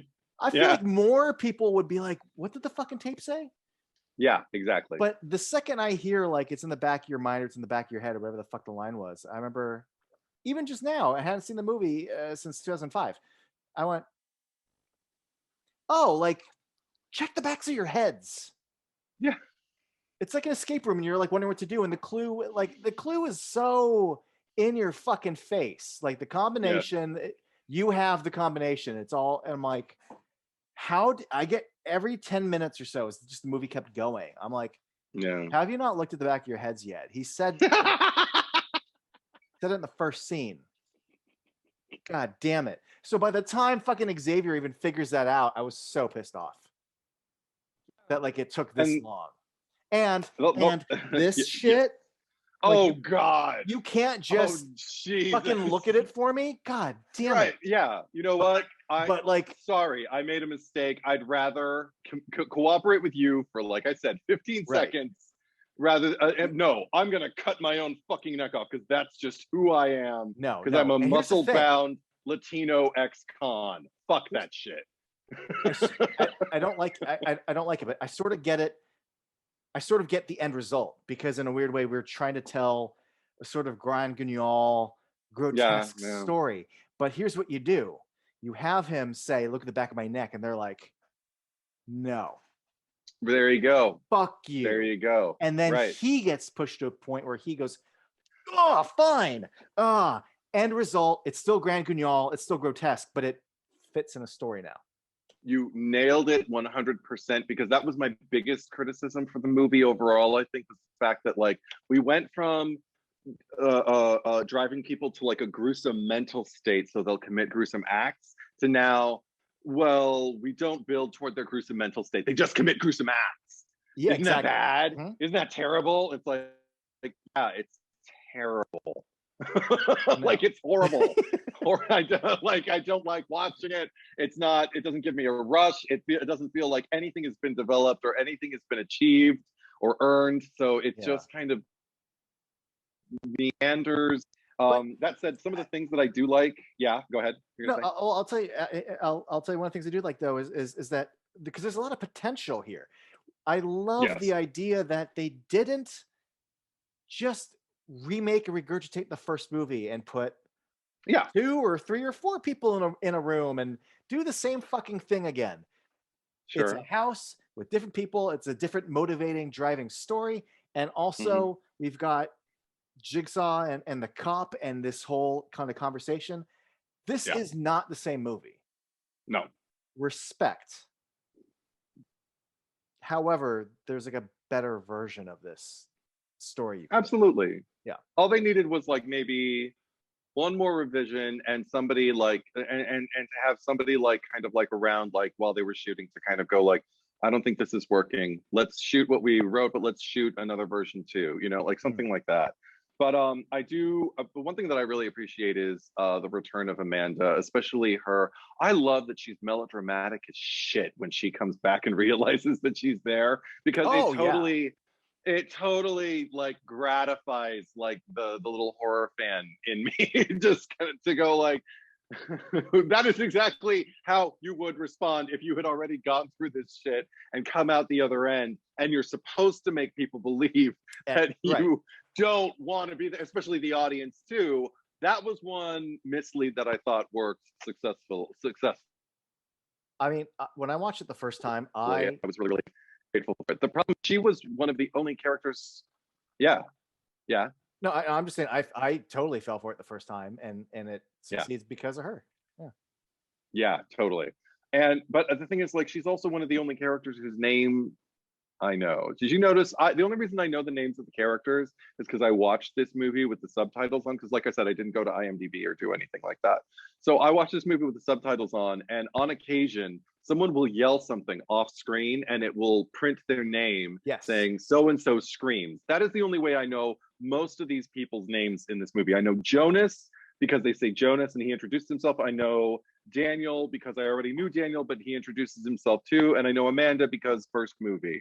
But Xavier, I don't think we even heard his name until like the end of the movie, and I don't know if we ever heard Addison, the girl, the one with the with the That's a frustrating one for me. Side note. Yeah. Just because. Why? Again, I don't want to be the guy, because I hate people like, this is, I'm like, no, you don't get to think that logically. But when you look at that device and you put your hand in it, like, I've opened enough cardboard boxes to know how flaps fucking work. And when she puts her first hand in, I'm like, well, don't put your other, because you're going to need that. And there is like a width, circular that you could pop the flaps open. And she immediately is like, I'm like, oh God, you dummy. And it would have been so much more interesting if she could have like just had one hand up there, realized it, and looked at the other one, not done it, and then tried. Now we have tension. Yeah. Exactly. Because suddenly, something is happening that actually like occurs to someone. I mean, there were little things in the first movie. Like, I remember it bugged me that Adam reached into the toilet before reaching into the tank with the heart. Me too. If I see a heart there, I'm gonna look in there. Oh my God! But at least I love to like. Maybe I should have looked in there first. Like, that was funny. It even got replayed in this movie. But what else? Oh, but I mean, also, okay, just like a lot of bullshit. I brought Xavier. I wrote least interesting character yet, and his line, "The only door you know how to open is between your legs," and I'm just like, what? Do you even know? Well, first of all, but not only is it what, but also like there is a type of shitty guy who just looks at a woman and just thinks of her as a slut, and I'm like, I know you though. I fucking know you. But the thing is, I don't know about interesting, but at least like somewhat watchable. If there was any kind of animosity that had been established between those two characters from the onset, other than him just being like, "I'm a drug dealer douchebag, fuck you," like for no reason. Like, he would have been all it would have taken is just like a few minutes of like either people not listening to him and him always kind of saying we shouldn't be doing this, and the group deciding, well, we should do this, and somebody dies or something goes awry and it's obviously not the right decision, because he's the one who's making all of the mistakes leading like through every single one of this movie. Everything that he does turns out wrong, and his inability to look at it makes me just want him to die. It's infuriating. I wrote Felix, even though it's Xavier, but is the worst. Yes. What kills me is that it's not just, again, like this, like, here, I'm going to push this girl into, but so many shitty, mean choices, but also this idea that like, he just never wants to think. There's so No. many times when it's like, blah, blah, blah, blah, blah. And then and they're like, we need to do it. He goes, no. And he'll like storm out the room and be like, fuck y'all. I'm just going to go out and do this. And I'm going to go out and Yeah. like, but we all need to know, thinking, fuck you. This is a scenario where your bravado, and you should know that your bravado is not going to be a help, and thinking, Yeah. well, it kills me when I forget who says like, you know, the others are scared of you. And he's like, good. I'm like, why is that good Right. now? What about this situation needs you Yeah. to have them all hate you and be afraid of you? You're a And not only are you a piece of shit, but you're a piece of shit character. yeah. Ugh. Yeah. Jonas is the one who tells him that they're all scared of him and everything, because Jonas is like trying to reach out for him. I always got the feeling like Jonas worked with like kids on the street or so, or like worked in a juvie hall or something, like, so he was used to dealing with like kind of like you know, powder kegs like this, and that's why he was like trying to appeal to his better nature. But the thing was, um, there's all even a moment like right before he kills Jonas where he's on the floor and you can see him, quote unquote, turning Xavier, you know, Xavier turning. I don't know what from, but he's just, in the actor, I felt really bad for him because he's literally like kind of on all fours, and he's kind of making the decision, and the way he conveys that is by going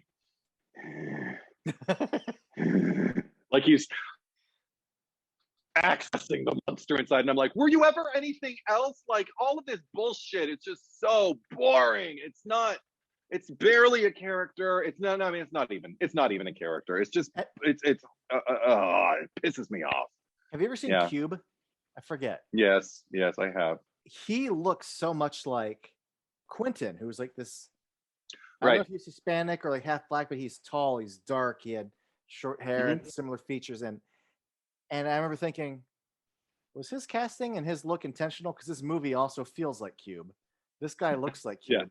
And this guy starts out that way, whereas in Cube, that guy, through a series of events, by you get to the climax, becomes that guy. And it's a journey, and it's disappointing for us to see him, whereas from the get-go, it's just, he's that guy. Yeah, you like that movie better than I do, but I would definitely take that movie over this one. Yes. I do appreciate the fact that, no, you appreciate. Go ahead.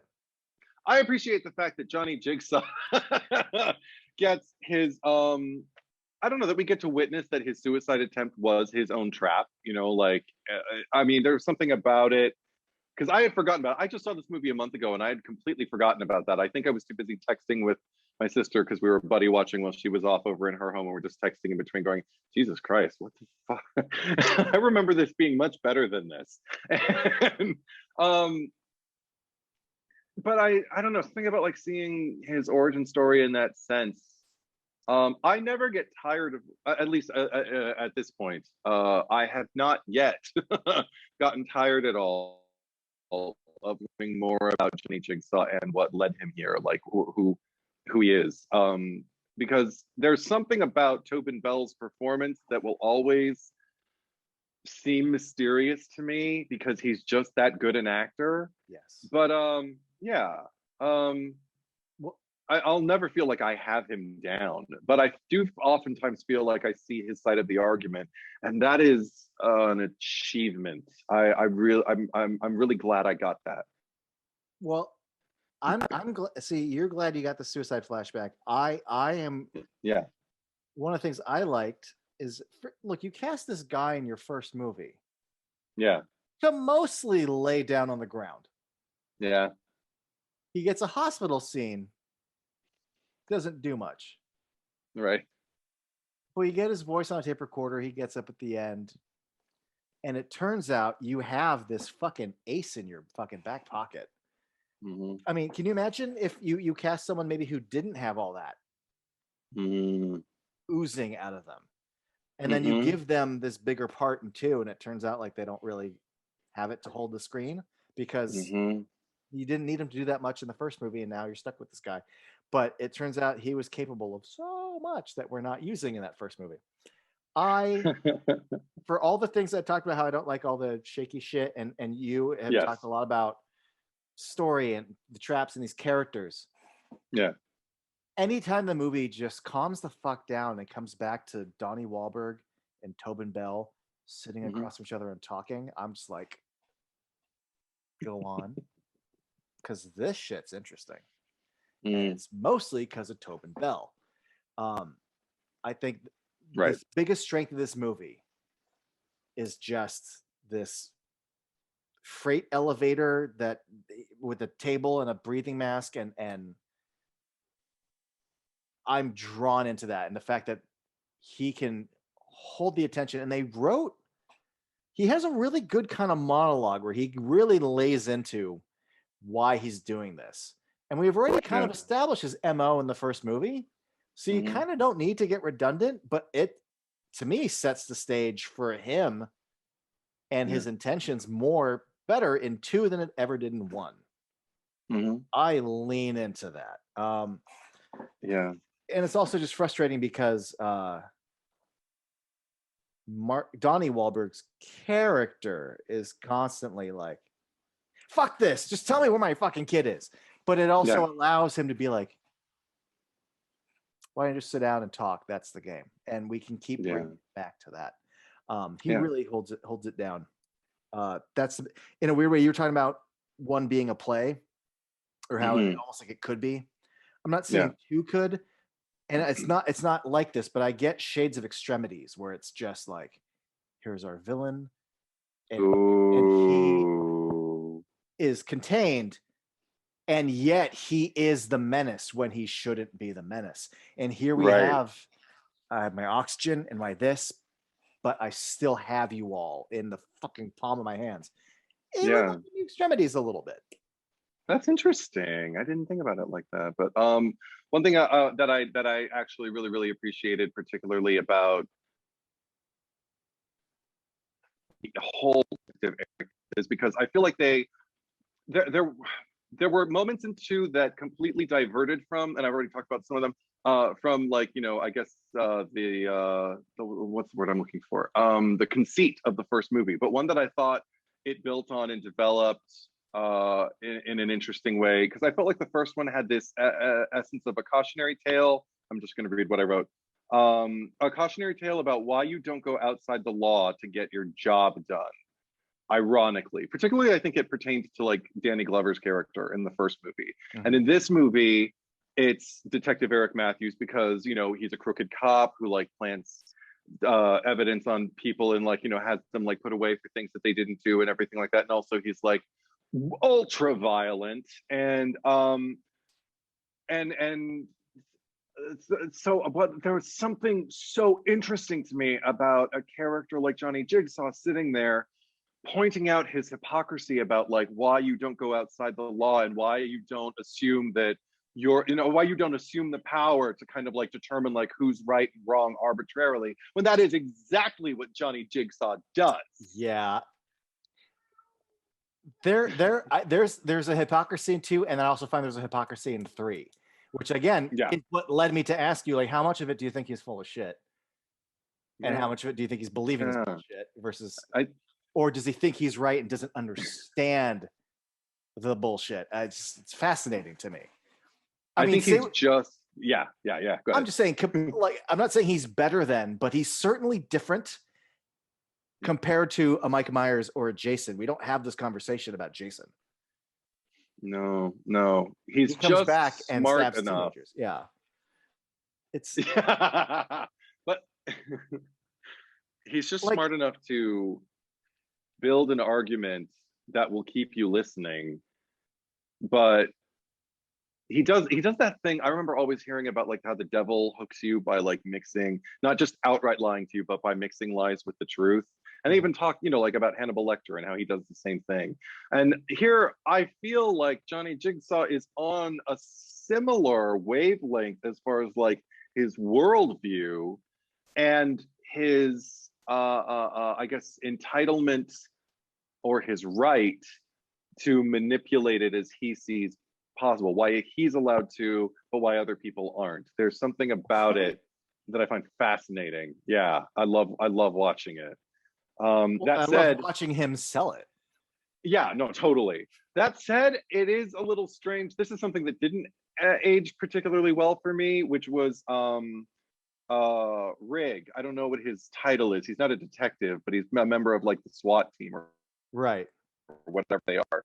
And that he's there basically being an asshole, showing absolutely no respect for Detective Carey. And he even looks proud. There's a shot of his face and he's smirking. He looks really, really proud as he's looking the other way while Detective Eric is beating the shit out of Johnny Jigsaw. And I'm just like, how interesting. I don't think you could ever do this again. Cast a black man in a role where he's an underling to a white man in a position of power, but completely like kowtows to him and is happy that the white man is abusing his power over people by tweaking their situations to make them, you know, to basically like to incarcerate them and punish them ultimately for things they have not done, just because it's something, or even if they have done something, going outside the law to settle the score rather than, okay, book him. You know, we got him, let's take him in. No, it's just interesting for me to see a man with any color skin that is not white kind of like be on board with something like that. I feel like if you With were the white going guy abusing his police power. exactly, I feel like if you were going to tell that story today, there would have to be something else to that character, to Riggs' character, to kind of explain why he has that worldview, because it feels a little disingenuous, Or don't have him enjoy it.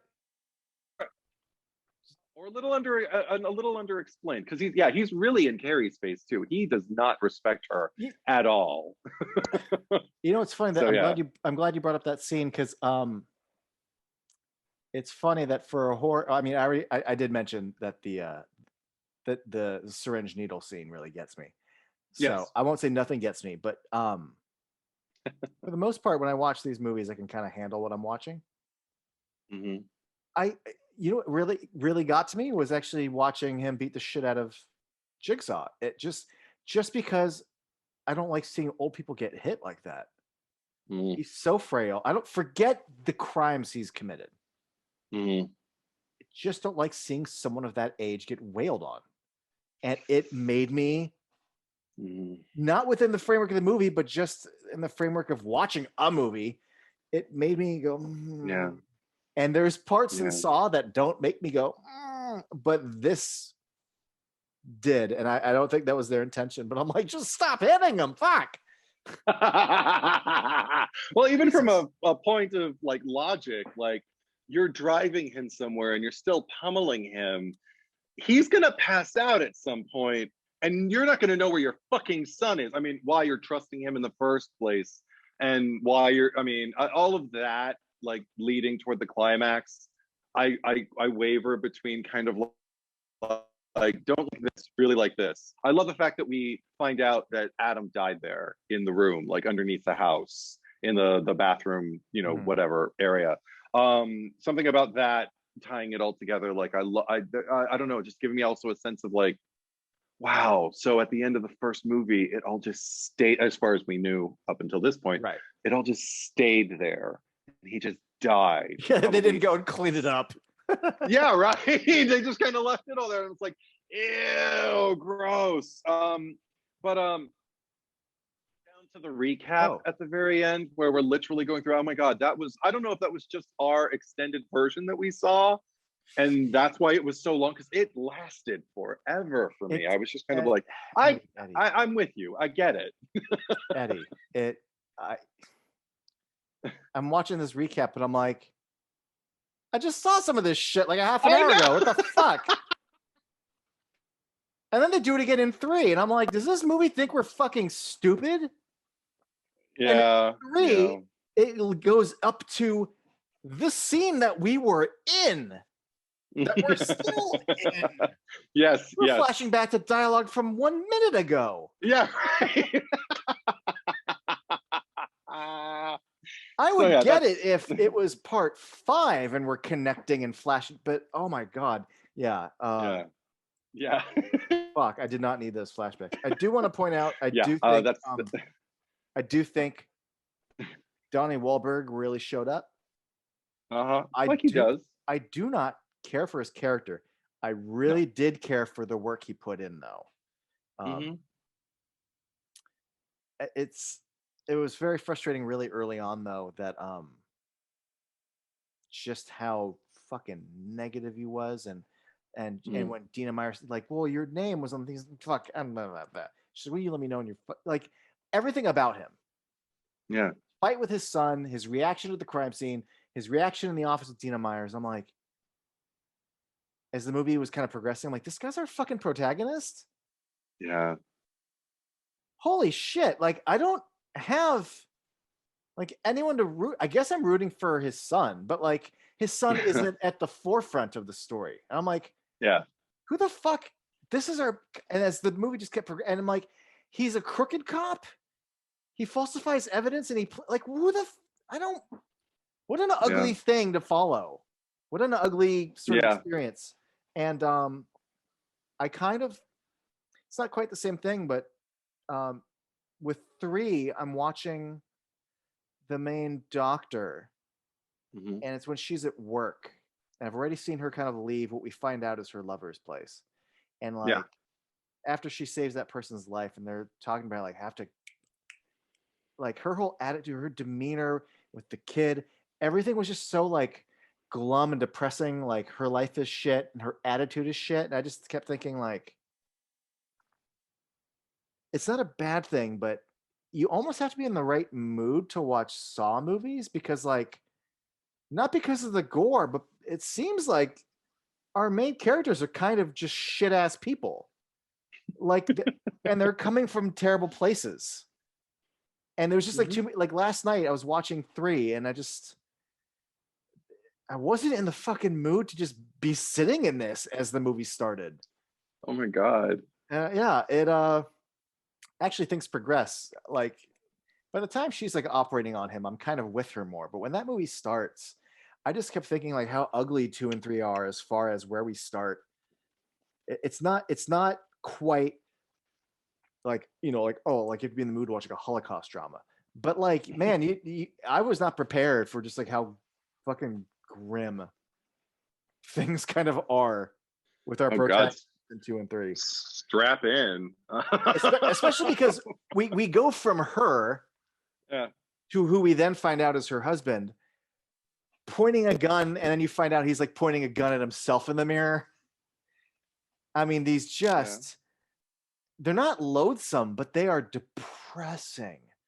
The fact that like his daughter just wanted to play with like her brother's stuffed animal, it comforts her, and that he's not in this headspace. Because here's the thing, I think we're talking about 3 now.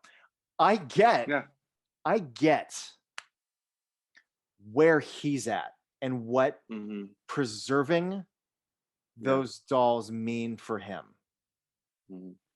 I just would like him to get to a point where he can learn and understand what it would mean for his daughter and how it helps her cope, how it allows her to still feel something for her brother and to not take that away from his daughter for his bullshit, but to grow above his bullshit in order to help her. But I get it. Death and tragedy sucks. But sitting with these characters in the beginning, what a crap ass way for me to just be introduced to these people. Just that fucking state to start. I don't feel things, but I started Saw 3 and I was just like depressed. Wow, that's amazing to me because you sound very nuanced actually in your response to him and particularly the situation with his daughter, because I wrote the second Jeff came up on screen, I just wrote straight up child abuse to his daughter. Because I'm not forgiving it. I was just like, okay, number one, you've got but you've I'm got just like trying to be nice. I'm trying to be like I want him to be better. Anyway, go ahead. No, so do I. So do I. But I think I'm a little bit more, again, the Catholicism in me is just getting brewed with these stories because I'm very Old Testament about just kind of like, thou shalt not smite thy daughter with, you know, excess grief when she's already feeling grief about the loss of her brother. Because I agree, like that moment, I mean, you know me, because all she wanted to do was feel close to her brother, and he's berating her because he's established rules, ironically, that she's not following and that she can't understand why. And they don't make any fucking sense. It's like, dude, she lost him too. Okay, this is not something you're going through alone. Like, and if you could just see that. Also, the fact that he's got a fucking gun, and I don't care if he's pointing it in the fucking mirror. He's in a room with, he's in a house with a child, and he's got a gun just kind of laying about like wherever it may be, and then he's taking time out with his little taxi driver impression to go and like and berate her and pull the stuffed animal that is like her only connection to her brother at that time. And I'm just kind of like, you know what? Where's childhood services? Because I'm ready for this fucker to get pulled out of his house right now. He needs to go through this movie because I'm pissed. I agree with you. Yeah. I'm just saying, like, I'm not saying I understand, like, it would be me, but like, I understand, I believe that a person could be in that space. I'm not. I'm not saying it's right. But like, because there's some, it almost felt like two-dimensional and lazy. But I'm like, no, I get how a person could get there. I just want him to like be better. Well, I feel like Angus McFadden also. I mean, like this movie totally lucks out with like having an actor of that stature. Like I love Angus McFadden. I love him McFadden too. And at the time, yes. I remember just going, "Oh, he's in this." Yeah. It was, big fan. And I also, I'm glad you are too, because when I say I've only met maybe like one other person who like knows his name and is a fan, because he's never risen to a headlining or a franchise star, but like he's an actor's actor. Yeah, he's so fucking good. Yeah. Even in this. Yeah, he is. Because he's very good in this. Without sounding shitty, trying to choose my words here delicately, because of my direct intentions to not be shitty in these videos. Yes. I get the impression, and it might be the wrong impression, that Darren Lynn Bousman might be not totally unconcerned with directing his actors, but maybe is more concerned or stretched a little thin or more focused on the scene, working with the team of people to, juggle all sorts of things, composition and all that. And knowing maybe basically what the general emotions of the scene are, but seems to, and I think this is a choice, and it's a choice that I don't think is nurtured enough. I think he likes yelling. He likes the noise. He likes the energy of the chaos of these raw feelings and this energy. And I got it in 2, and I really got it in 3 because there's a lot of Angus McFadden, or as you say McFadden, I don't know which one's right. There's a lot of beats in this movie where I'm watching the scene. I don't just mean like the general beat of a scene, but specifically when an actor gets a script and finds the beats, where I can see the script as they're saying it. I can see the words, and I just go, oh, see, that's not what I would have. That's you just have them yelling this, and you're just having them take the volume up. But I'm like, there's so many beats that could land because the text is there. If everything was just kind of brought back down a bit, and you keep the exact same word, but there's it's focused at a kind of different approach. But there's a lot of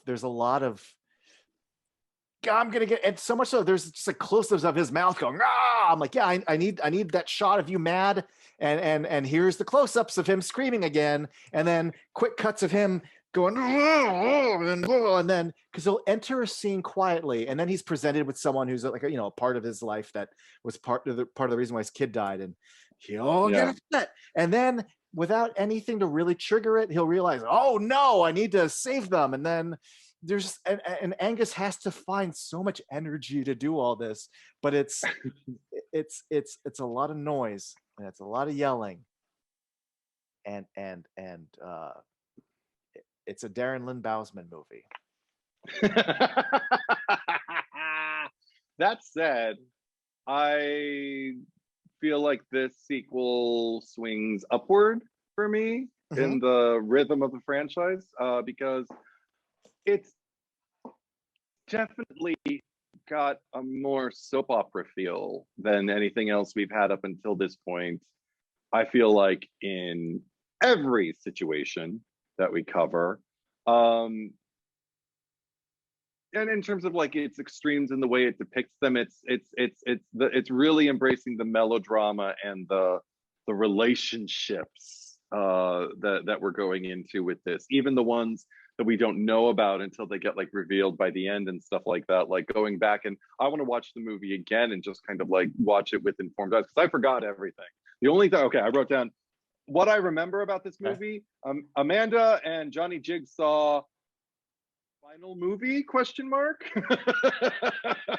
I just remember she was in red and he was in a bed and there was a doctor, and I don't remember what else happened, and things again started to come back, and I was like, oh, that's in this one when I was watching it. But Let me tell you what I remember.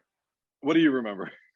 I remember there was like a warehouse that had John Kramer and Amanda, and Yeah. he was dying. Yeah. I didn't even remember that they had abducted a doctor. I just remember he's like dying. I remember that Angus McFadden is off doing something. Yeah. And then I remember that Jigsaw gets his throat slit, and that's all I remember. I didn't remember I any of the remember he died. kills. I just didn't remember. Yeah. And Well, they came back to me. I certainly don't remember the open-ended thing of, oh, and I have your daughter. And Right. No, I did not remember that. I like it. Yeah, I mean, it was weird because I remember this being more of it felt like there was a trilogy, and I'm like, oh, but there isn't that much closure here. Um, which happens again. I'll address it, but I have similar feelings about Saw 3D, Saw 7. Okay. Mm-hmm. Let me tell you one little tiny thing that I really liked though. Okay. It's just a beat. It's just a moment, but fuck, it was so good. Mm-hmm. It's when Dina Meyer's TV is showing her from the point of view of the closet, Mm-hmm. which is already unsettling. Yes. It's just the little things, but it's the fact that the camera stays with the TV, and then we see her open the closet, and we see on the TV that pig face is coming behind her. She doesn't see it, and we can't even really see it, but we see it on the monitor, and oh my god, it was so good. That's good staging. That's good framing. I love when we know more than they do, and so good. That was creepy. It's late at night, and I'm gonna have to go to sleep after this. And now you're making me relive that, and I'm just my closet has no doors. I shouldn't be afraid of my closet, but then I'll turn the light out, and I'm sleeping with the lights on tonight. That's what you've done to me. But the movie did it, not me. Yeah, but I forgot about it until you. Oh, this is fine. But now the way you described it, I'm just like, fuck. Okay, so anyway, I'll go a little earlier because I like the fact that it picks up right where 2 left off. Yes. I love the fact that Eric can't be like motivated to saw his foot off. So we go in a completely other direction. It's a completely other effect. And he ends up like breaking it so he can like pull it through the thing. Oh God. I don't know. Something about that. I was just kind of like, I remember liking this one too. And I have a feeling I'm gonna like it. Like if this is the direction we're going in. Before you go on, speaking of that moment, I took it to mean that he, even in that moment, applied a little logic where like, well, if I saw it off, I'm going to be walking like this the rest of my life, or I have an appliance or something. But if I break it, I might still get to keep it. And I'm like, or maybe it's just about like, or maybe or it's no about blood having a mental loss. block on. Maybe something like that. But like I just thought he's like, well, if I could break it so I could slide it through, then I get to still keep my foot. Was like waka waka. Maybe. But also, I couldn't help think that I couldn't help think that the movie itself might also be a little aware and a little winky to the fans, to anyone who watched the first movie and thought, why don't you just take something and like break your foot instead of sawing through it? And they're Sure. like, we see you, we hear you, first movie. We're even gonna kind of flip off the first movie and do that. I wonder if that was an intention. I don't know, Well, but also, I mean, because I get you a feeling it consider could like be. you consider the moment Dr. Larry was in like under extreme duress, like he was not rational when he made No, that you've decision. got his wife and Yeah, daughter on the phone. Like exactly. that's the And yeah, that's the choice you make and, when you're there. and yeah. So the fact that he's in that Detective Eric is in you know, a state of duress certainly, but like but also in a very different place, like psychologically, emotionally, like had a different had a whole different journey than Yes. Dr. Larry. So I like the fact that he takes a different tack. I appreciated that. Because it just doesn't feel like they're doing the same shit. That said, then the next thing I wrote was about Troy in chains. And I just wrote, this is some Hellraiser shit. Wait, Just say like that with all again. the chain Troy in chains Troy and James. attached like to his body. Yeah, I was just like, oh, and I just wrote, this is some Hellraiser shit. And the fact that he didn't succeed at it, and I was like, how would you though? Like, I mean, look how many fucking hooks I didn't even like. I couldn't.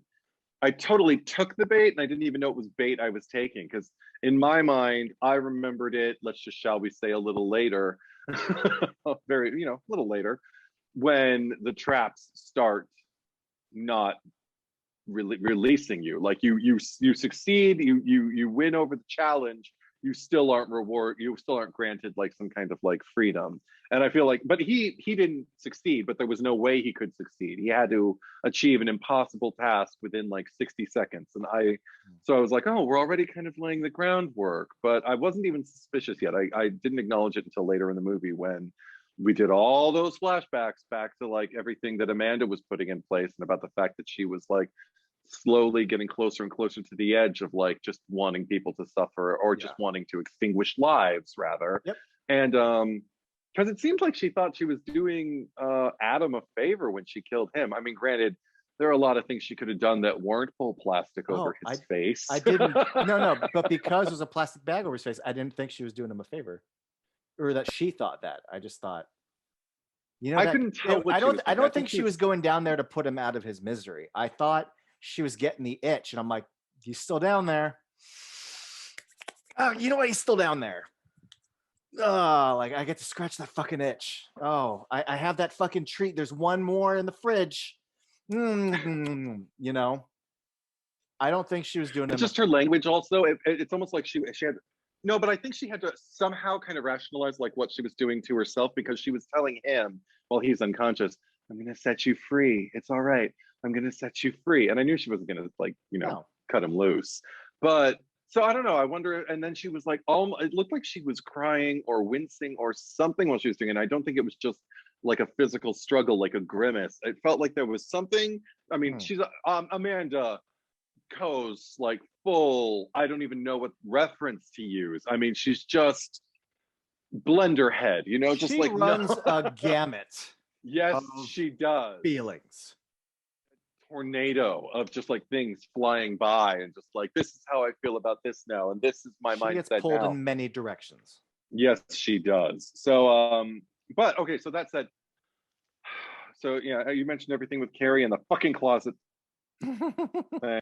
Um then okay, we get to her trap and with the acid and I was just like that's in this one because I remember this one. I remember thinking about like reaching into acid. I remember it even thinking now like I don't know how. I mean, again, it's easy to think rationally while you're sitting comfortably in your home, like Yeah. watching it off a computer screen or Tip. in a movie theater or wherever you are. Yeah. And take it, Tip it. tip Yeah. the maybe. And But then there's just less, and you burn this much of your finger. yeah, exactly. But also, if there's a time constraint, maybe I don't know what it feels like to the touch, and also I don't know if there's going to be shit, if there's going to be like one of those trick glasses where if you try to pull it to tilt it, it'll run like down like the thing Well, and like get on your hands. I don't and know. I I feel wondered, like that's there's a metal ring, so I didn't know if you tip the whole thing or do you lift it out of the ring. And also, couldn't help yeah. but think it's one thing for you to just kind of do that reach, but to tip it, maybe like no, fucking ow, I can't do it. I can't do it. So whatever. But Maybe, yeah, yeah. Oh, that's true. That's true. She had all those that, blades like in her torso, in her rib cage. So yeah, I that makes sense. I Maybe there forgot was that that. scene happened and Mm. when it started, and then I went, oh, but I remember that. Yeah, yeah. I forgot it was Um, her. I forgot it was I her, but I forgot it was her remembered that it too. happened, and I remembered wincing about it. I do remember that was It, like it, I just wrote the acid. it happened all over again because I since I forgot that Dina Meyer was in this, and since I'm not remembering so much, I'm like, is she in a bunch of these? I can't wait to follow her. I And then I got all know, I sad all over again. know. Me Um, too, especially considering what's coming, but we and won't then I talk about that forgot yet. completely the bullshit. I'm sure we'll get into it of Yeah. Amanda not playing by Jigsaw's rules. So when Woo! she gets the key and it doesn't do anything, I'm like, wait, what? Fuck this. And then it becomes part of the story. Yeah. Yeah. Oh, But yeah. again, I like it in the sense that I mean, in the moment there's just confusion. Like I just thought like, oh, well, she undid the lock, so maybe it's just about even this time I was wondering like, was it just about like it hurt too much to pry those things out of you? Like was the unlocking of the separate lock supposed to unlock the entire device? Right. Or And was it, she supposed to pull it? Because she was going, yeah. and I couldn't tell if it was too hard to pull it or if it just hurts so much, or both. Maybe it was both. But the impression I get Mm. is like doing unlocking that doesn't really connect to anything, and then you're just, oh, well, fuck, you know. Well, when you do it like that, it's funny. But oh, speaking of which, just one more thing. I'm sorry. One thing about Saw 2. I had to laugh my ass off when Obi was screaming, "Not funny, not funny!" while he was burning alive inside the oven. It was so ridiculous. He kept screaming it. It was like, "Ah, guys, not funny, not funny!" And I was like, "What the fuck is happening?" And I was laughing out loud. It was not good. I did not laugh out loud during the acid scene here. Okay, Um, Eddie. If you're yeah, jumping back to 2, can we take this moment to jump back to 1 for a moment? yeah. What? Okay, there's just 2 little things I want to bring up. One, uh, Doctor, was it Larry Lawrence? Yeah, yeah. That motherfucker kept pissing me off. It's just a little thing, but I don't like him as a person just for this reason, which is, and I get you're in a unique situation, so maybe you can excuse a lack of social graces, but like, he'll tell him to use the shirt to get the thing, and he'll, fling the shirt, and he doesn't get it, and he goes, again. I'm like, shut the fuck up with again. I'm gonna do it again. I didn't get it the first time. I know I'm gonna try again. And there's so many times where he's like, over here, throw this. I'm like, stop over saying the obvious. I'm stuck in a room with you. I know. Fucking Dr. Larry. Okay, do it again.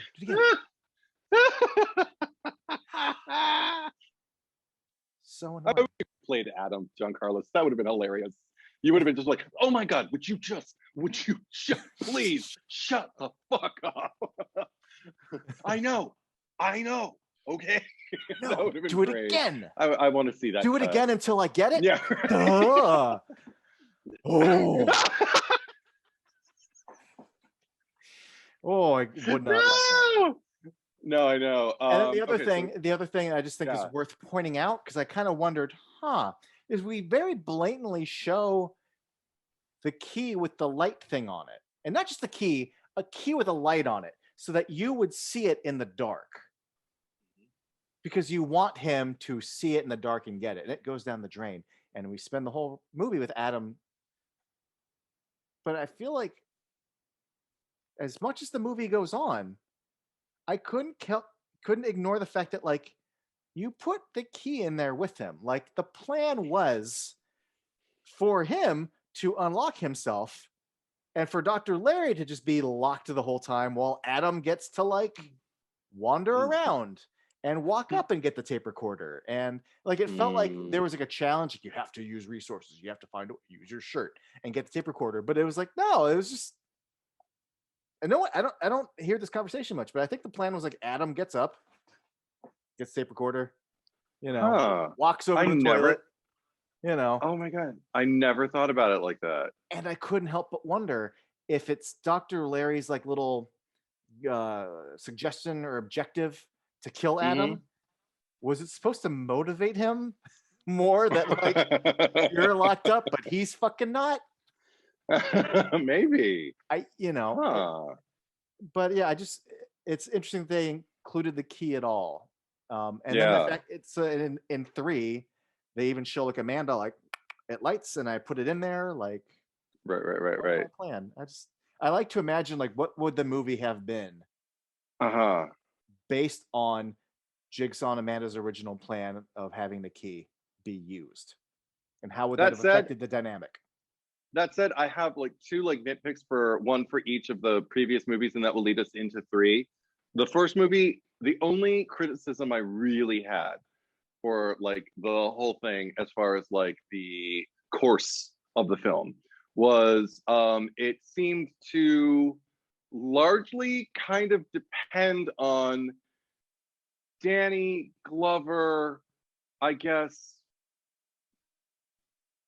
pursuing like hiring Adam to take those pictures of Larry, or for somebody to like want to expose Larry. I don't know. There was something about it. I was just kind of like, so none of this would happen, or maybe not this way, if Adam had never taken those photos, and if Larry had never even entertained the notion of having an affair. So there was somebody to hear. I don't know at all. That was the only thing. It was like it's so fleeting. I can't even really articulate it either. But it was something where I Right. watched and I was just like, I don't. This is a little conditional. Like it, like you, in order to for all of this to happen, you absolutely needed somebody like Adam in the picture. And how long was he following Larry? And how Right. long did you Well, have to put together your plan to make all of this happen? Because it's an intricate plan. That said, that's really in the weeds. It's right. nitpicking, and I like the movie too much to Well, like make a big deal out of it. But I just I wanted to mention it. I'd like to. I don't want to say counter, but just spitball. Like Yeah. maybe you're always we're gonna go after Larry because you have met him in the hospital, Uh and huh. maybe you're picking up and reading what that girl was throwing at him in the room. Um, the question was, now that I'm introduced to Adam, I know who the other person in the room is going to be. Right. Because now that is an angle where he is something to Larry that Larry doesn't know. It's something that Larry has to find out. But like, I already have my eye on this guy. I already see Yeah. you. And now I can investigate more because the photos are Danny Glover's investigation, but Jigsaw has his own sort of knowledge. And if you're thinking, well, then if it doesn't involve Adam, why him now? Like, what would be the thing? I always got the impression that this was not the first time he's cheated on his wife. Maybe So there's already kind of a history there. because also it also it's very strange to me that Danny Glover would be so intent on following Dr. Larry. Like, why are you so certain Dr. Larry would be a target of Johnny Jigsaw's? Like, that's really taking a huge leap. And I don't feel like Eddie, we ever got that question answered. if the Yeah. movies have taught me anything, it's that cops have this thing called a gut, and sometimes they trust it. Right. But I mean, it's so minuscule. But it did occur to me for the first time ever when I was watching the movie this last time, and I was just kind of like, oh yeah, that doesn't really add up for me. But it doesn't ruin anything in the Yes, movie for me. It's just one thing after multiple viewings that I'm like, that doesn't quite add up. But in the second movie, the thing that really gets me is the fact that like I think it works best maybe the first time you've seen the movie, or the first time you've seen it not remembering what it is. But the reveal that little Daniel is in the is in or whatever, and that all Detective Eric had to do was sit and talk to him and yes. just kind of waited out for the timer to go off, and then woo, here's your son. Um, I feel like that's a really kind of intriguing reveal the first time you see it when you don't see it coming. But when you see it coming, you're just kind of like, so that's the reveal? Or at least I am. I'm like, that's not really all that impressive. I see what you. Yeah, the first time I saw it, I was like, what? Right. There's two whats. The fact that was not a live feed, and that your son was there the whole time. And I kind of agree with you, because when I watch it the second time, it doesn't hit me with anything. You would hope that.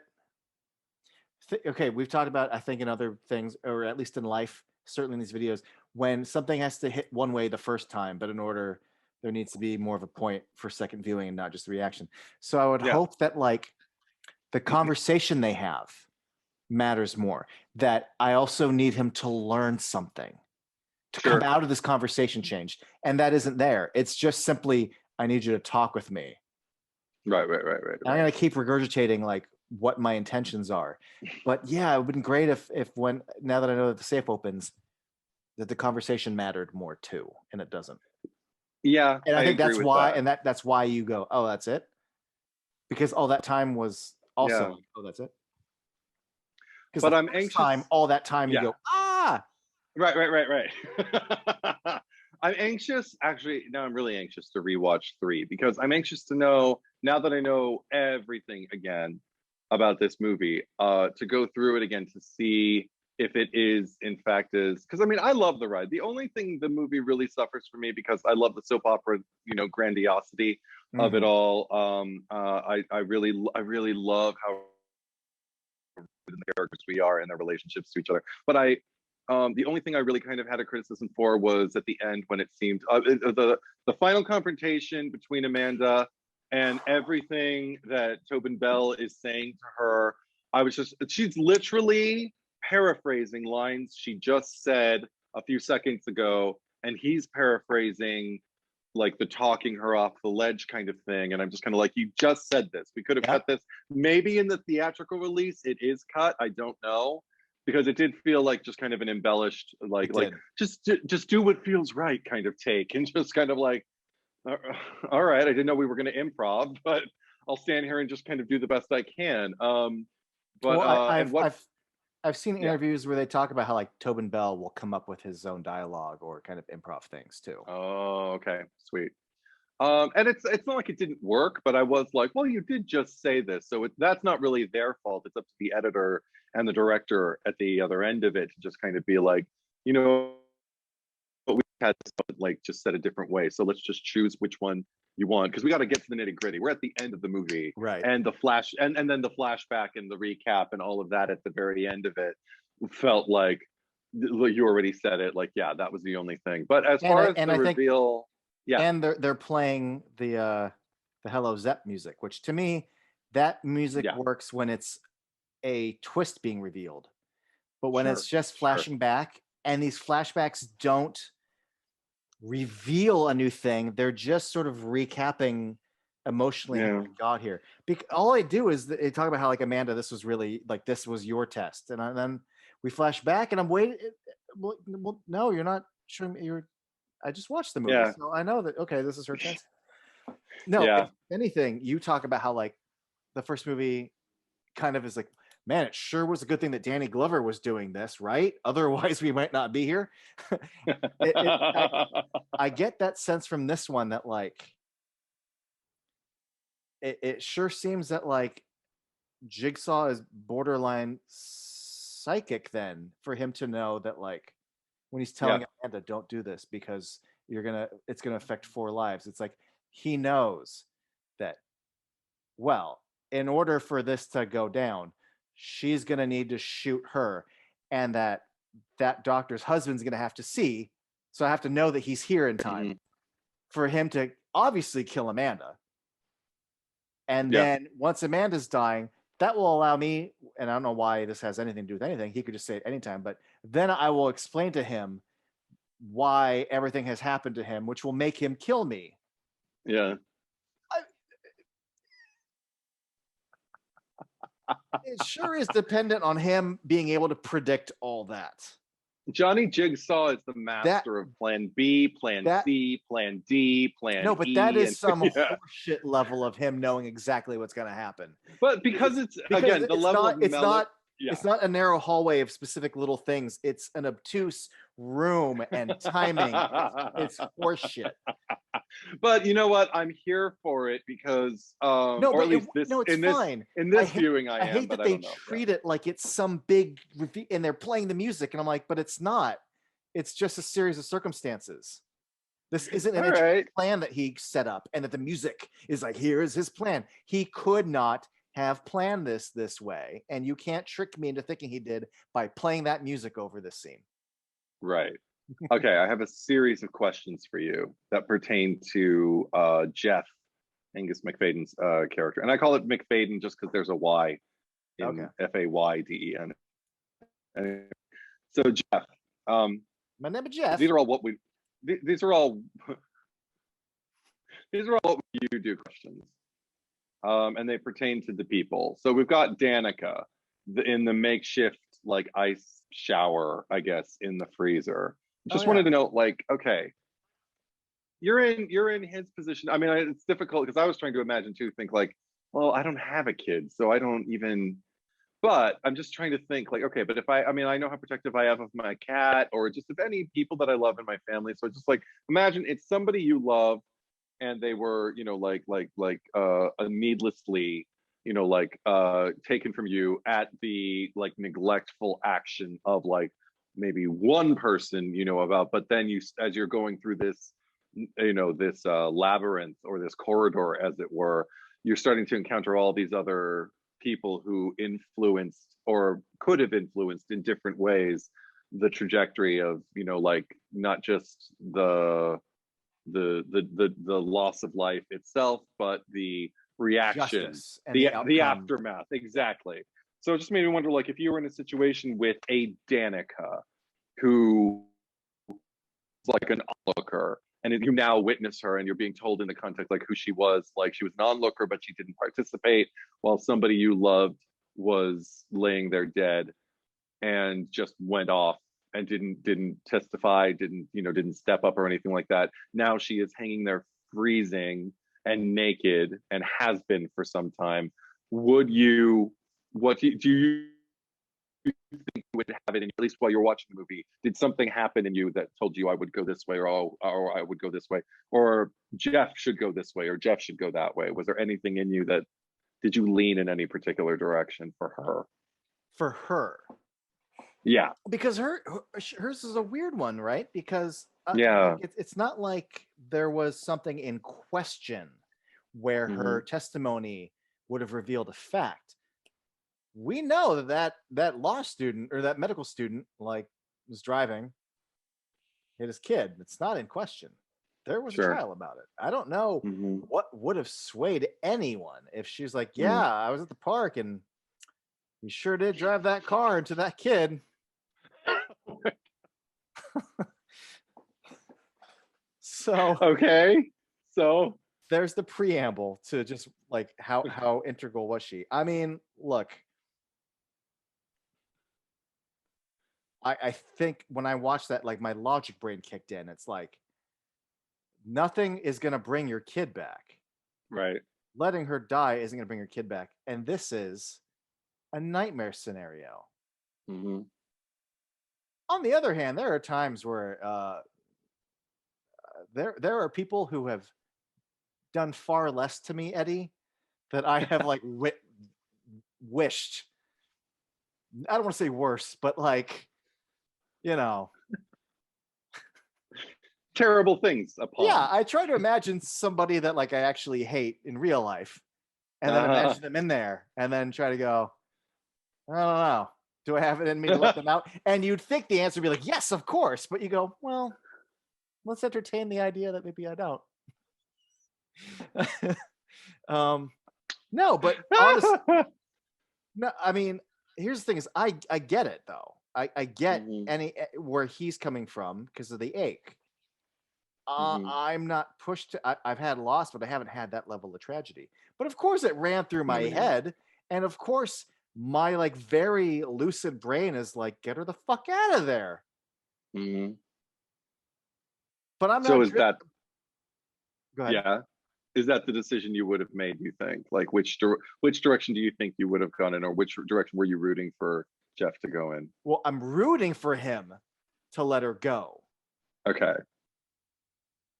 I would root for myself to let her go too. But I mean, that's Eddie, that's a hard question to answer because I have never been pushed to the place that he's in. Not just the Right. circumstances that put him there, but also the bad, like that dude needs to be talking to a therapist. Yes. Yeah. That dude needs a shrink. Instead, this is his therapy. This is like his first introduction Yeah. to any kind of therapeutic Eddie, like scenario. let me tell you my gut reaction. Yeah. My gut reaction, which isn't answer your question, is that if I'm in there and I see her and the tape plays that, I don't just weigh what I should do or not about her. I instantly think someone is placing her here. Like someone knows about me and wants me to make this decision. That's a problem. This isn't like I just bumped into her on the street and there's an earthquake and she's hanging on the ledge. And now I have a choice whether to save her or not. This was someone's doing this on purpose. Someone's testing me. What the fuck? This isn't right. This isn't the way for me to pass the judgment. I need to get her out and figure out who's doing this to me. Like I'm being manipulated. Sure. And he recurringly will enter a room where I'm like, you're being manipulated. But he will fall sucker to the question that Jigsaw is asking of him. And I'm always like, dude, wake up, because you're being pushed. And I want you to be better than falling for this. And and he snaps out of it, but first time he snaps out too late, goes for the key. Right. Takes him a while to snap out of it, but at least he gets the lawyer out or the judge out for the second one. But every time, but then by the time we get to the third one, he has to like think about it again. I'm like, come on, this has happened twice, and you know Jigsaw's MO. Are you still having to like think it like, well, now it's this guy, no, and it's twisting him. And I'm like, come on, guy, you're in the room enough. You're in this. I don't know. Yeah. I know. But again, he escalates it because now here is the man who killed your kid. Sure. But does that answer your question? I would presume be better and don't do it, but not because it's the right thing to do in your heart, but just also who the fuck is creating this thing? Right. I have to be able to tell I'm being manipulated. It's like when people are in a movie and someone creates like a dream thing and they don't know they're in a dream and you're like, wake up, you're in a dream. It's kind of like that. Like they don't know to wake up and he's too overcome with emotions to see the truth. But I feel like it's a creepy ass warehouse and there was like a tape recorder telling you what to do. So this isn't some divine intervention of morality that you're given it. Okay. That makes sense. Do you think he should be killing them?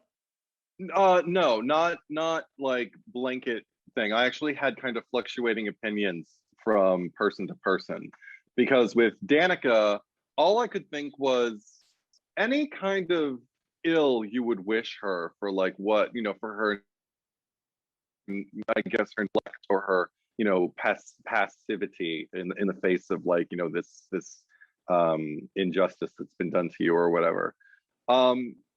Anything you could have wished her to suffer, well, she suffered it. She like look at her. This is not fun. Who knows what, she might have hypothermia after this. She might have irreparable damage to her skin after that. Like who knows what's going on with her and everything. You don't know how long she's been there. Yeah. She says she can't feel her arms. Like, so I don't know what you can do like from here on out, aside from like give her your large, jacket or sweater or whatever the fuck he's wearing, as you're like moving through like the rest of this. But all I could think was like, she, even if you think she should suffer, she is suffering. Does she deserve to die? And do you deserve to make the decision? I was still a big, like, kind of no at that point. So I thought like, okay. And also I was like, okay, with the key, just, you've got that big sleeve, just go, and just have it knock in one direction, it'll swing back and then you can grab it and you can pull it and then you got it. Anyway, then again, logic place, I also couldn't help think, because I agree with you on that. But I also thought when you're reaching and like the thing's right there and you go, ooh, it's like when things are too hot and you get like an oven mitt or something. Right. I know you're in the heat of the moment. There's a timer, but when your face gets that Yeah. close to the pole, I would take the edge of that outer jacket Yeah. or shirt and I would pull it up about 3 or 4 inches and Right. Right. protect my face. I just Yeah. that's Little just things. logic. That's just logic police bullshit. Yeah. That said, the judge, I was not quite so forgiving. I was a little like, I mean, this is the guy who set that, that guy free, or give him like 6 months for a life, for a child, for like drunk driving, like in the daylight. And I don't. It's harder. That one's harder for me to be like, yes, save that fucker. But No, but again, it's still that place of like, but are you the one that gets to make that call? Do you? but because it's so directly connected with like the justice part of Sure. my trauma and my loss and everything, it's harder for me to think I would have a clear head, because I get angry at the justice system all the time, at things that don't affect me directly. Yeah, just reading the news and just keep being aware of the world that I live in and everything like that. So I don't know. There might be, again, an Old Testament like dagger like in my heart that I just want to pull out and just fling into that man and just be like, like, I don't know, because also I think it was one of the things he screamed. I screamed back at him, but he screamed something like, I'm a justice of something or other, like he just like declaring like why he doesn't belong here and why he doesn't deserve this. And I screamed at my computer something like, if you didn't deserve this, you wouldn't be here right now, motherfucker. I was angry. I was very angry. So that one was harder. I don't know if because also But Eddie, but like ultimately, nobody in these traps deserves to be there. Like, even if you're a bad judge, you don't deserve to be there. No, because then my brain starts going like, who else have you let off? Who else is like roaming the streets, and who else is suffering because of, this shitty, like, kind of like, okay, sure, revolving door. And I don't think this way. This is exactly my point, is I don't think this way. But you give me a scenario and I start, because I think I was upset also that like Danica didn't make it and the judge did, at least as far as That was some made bullshit, it. wasn't it? I thought that was kind of bullshitty. But also I might have been mesmerized by the pig thing. I might have just kind of been like, what? Dude, okay, so every time in the beginning, recurringly they cut back, and it's always liquid, liquid, Yeah. liquid. When he Yeah. finally jumps back in with a key, there's chunks. Yes. It is in different colors. Disgusting. There's fat and shit. Yes. Yeah. I will say, God. I will say this though. Even though everything you said about the judge emotionally feels correct, Sure. I do appreciate, though, regardless of who, the severity of the sin of whoever could have been in there, judge or whoever. Yeah. I do think it was a neat idea for him to have to burn his son's toys. Like, yeah, that's a good element of the trap as far as what he needs to get over. Yeah. That, to really make that personal, like, that's cool. Yeah. More of that. Yeah, I like that too. I was so, and also it's something that he has to let go in order to get. I'm like, yeah. Yeah, then, I was rooting for it. Because now he's not just choosing whether to pull a lever or to reach for a key. He's making like two choices, Yeah, absolutely. I totally agree with that. Okay, that said, then we get to Timothy Young, and I'm like, maybe it's something about like, again, it's about the person. And because I'm looking at Timothy Young and I can see almost like the contrition in his face. I mean, there's more than just fear going on. There is shame, and there is a sense of even a rational something that he keys into. And I don't even know if he said this, but I think it was just like something I got from the performance of just that actor just in a way giving me like, I know I did a horrible thing, but I don't deserve this. I didn't get that from the judge. I got a lot of Oh, entitlement and a lot of like, I'm a so I don't belong here. And it's instead from Timothy Young, I got like an earnest human. I don't deserve this. You know, I deserve a lot. And I'm going, and also I thought like it, yeah, he walked, but now that I see him and I see like him hearing about what he did, he must be haunted. He must be yeah. going through something terrible, and he'll still be haunted after I break him out of this thing. They Um, show through their dumb little quick cuts of photos of him at the yeah, moment yeah, crying on the ground. yeah, So yeah, like yeah, yeah. it's not like he was a villain and he did it No, on purpose, and it wasn't like he didn't understand after the fact what he did. yeah. And I got a thought just scrolling through my head while I was watching. I thought about something my father always used to say to try and encourage me to drive safe. He'd say to my sister and I all the time. He'd just say, "When man meets metal, metal always wins." Just Oof. to kind of let us know you're not indestructible. You need to take care of yourself, and you need to be mindful of other people. Make sure they're taking care of you. It doesn't seem like they are. Get the fuck out of the way. So I'm watching this, and this was literally man meeting metal and was winning as it was twisting Timothy Young's, limbs and whatnot on the rack. Uh, But I saw that and I thought like I like the extra level again of like choosing to at least get yourself in the line of fire because you don't know exactly what's going to happen when you pull that key, where it's going to hit you or if. I like that it took out the judge,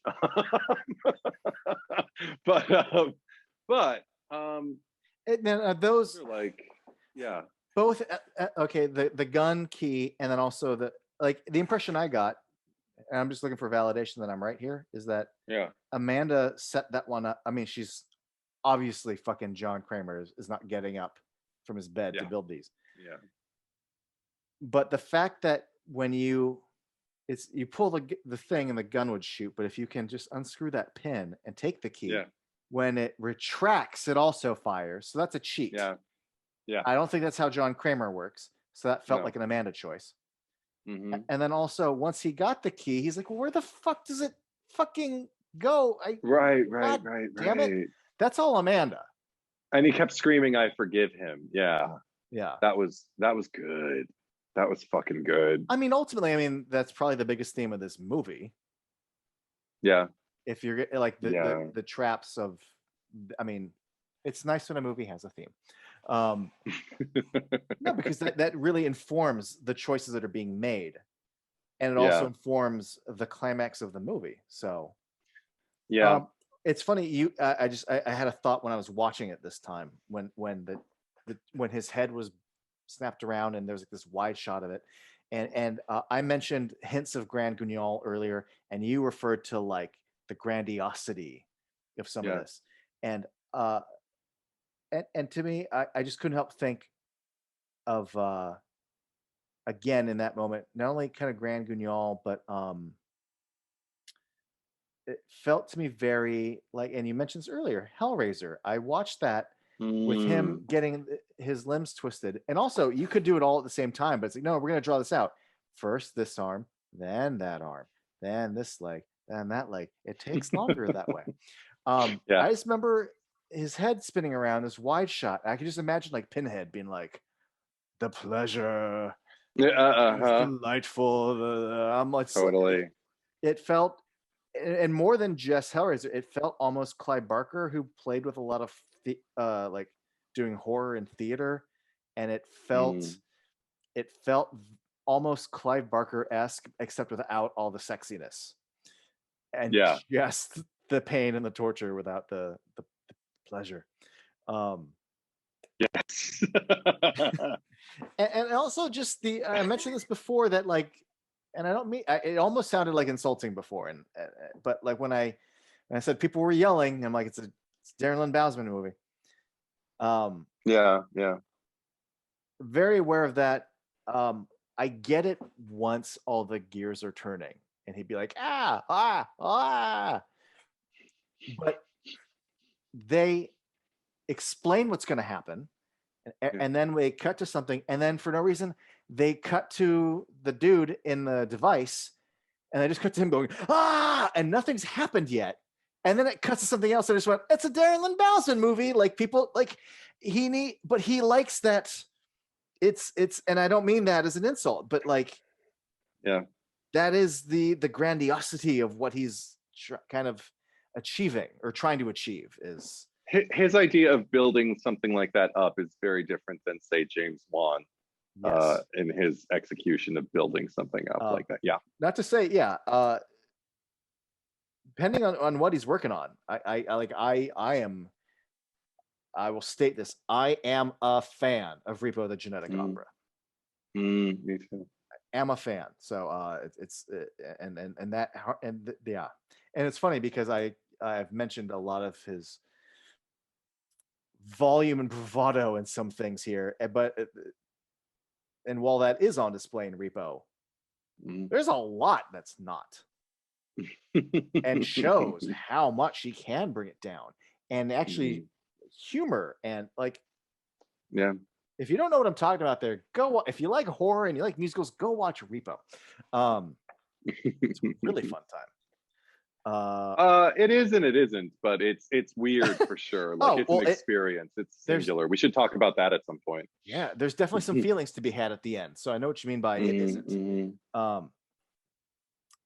Speaking of feelings, I do find it interesting that during the big showdown, and Amanda's got the gun, and John says, like, and he's talking about Amanda, he's like, her emotion is her weakness. And also, because he already knows where things are going. I found it such a Jedi / Zen sort of statement, and it reminded me how much of, like, it's so interesting in this movie, all three, but you get all these flashbacks with him and Amanda together. Yeah. And I mentioned this before, how even though he has like his MO, when he describes it, everything for someone who has survived death and has focused his life with a new purpose and wants other people to find purpose, everything he says sounds so detached and calm and emotionless and zen. And I find that an interesting, I don't know what the right word is, not duality, but not conundrum, but contradiction. But I find it so funny that it's not just a choice of him as an actor, and it's not just the ironic contradiction in Saw 2, just based on what he's doing, but specifically in this one that they address it. That like, no, she is being too emotional. She is not operating where I am. She's a different level of crazy. Yeah. And I gotta give him props, especially in some of their flashback scenes where he's kind of like mentoring her. I thought they were like love montages. Yeah. There is something about, it's not even a performance, and the performance is there, but there's just something, sometimes people have unique features. He just has the hoods of his upper eyelids and these eyes. I believe when someone in her position listens to him, why should believe and become enraptured in all this? He has, not seductive in a sexual way, but this is the stuff that cult leaders are made of. Cult leaders who look at you with these kinds of eyes. Absolutely. Yes. Bravo, I sir. agree 100%. Absolutely. Bravo. Yeah. Yeah. One of my favorite things about this movie is him and them together. And and even the current version of those kinds of conversations with him laying in a bed and still. And it's interesting too, because you would think maybe in lesser hands, when he's telling her to calm down, like she would listen because he's got that Zen thing.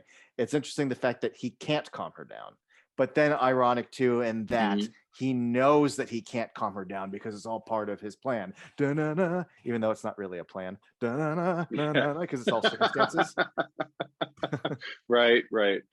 No, I thought I wrote just like in the first kind of montage where he's mentoring her. I just wrote Jigsanda, you know, because it was almost like kind of shipping them, because it wasn't just a mentorship, it was like a bond that was being formed between the two of them. And the but I way, don't ship it. To me, that's a father figure. well, I mean, it's the same thing. I mean, it's a bond. I mean, it's just like Yeah. something that like kind of joins them together in an undeniable way, and that's why I gave them the Jigsanda, because that's how I see them in this movie. Until like, and the thing is like, it's so weird to talk like this, but there's a part of me that is rooting for her at the climax to just fall in line and do what Johnny Jigsaw Yeah. says, you Yeah. know? And I shouldn't. I should not be rooting for it, but it's just No, because I feel like the if we're alternative.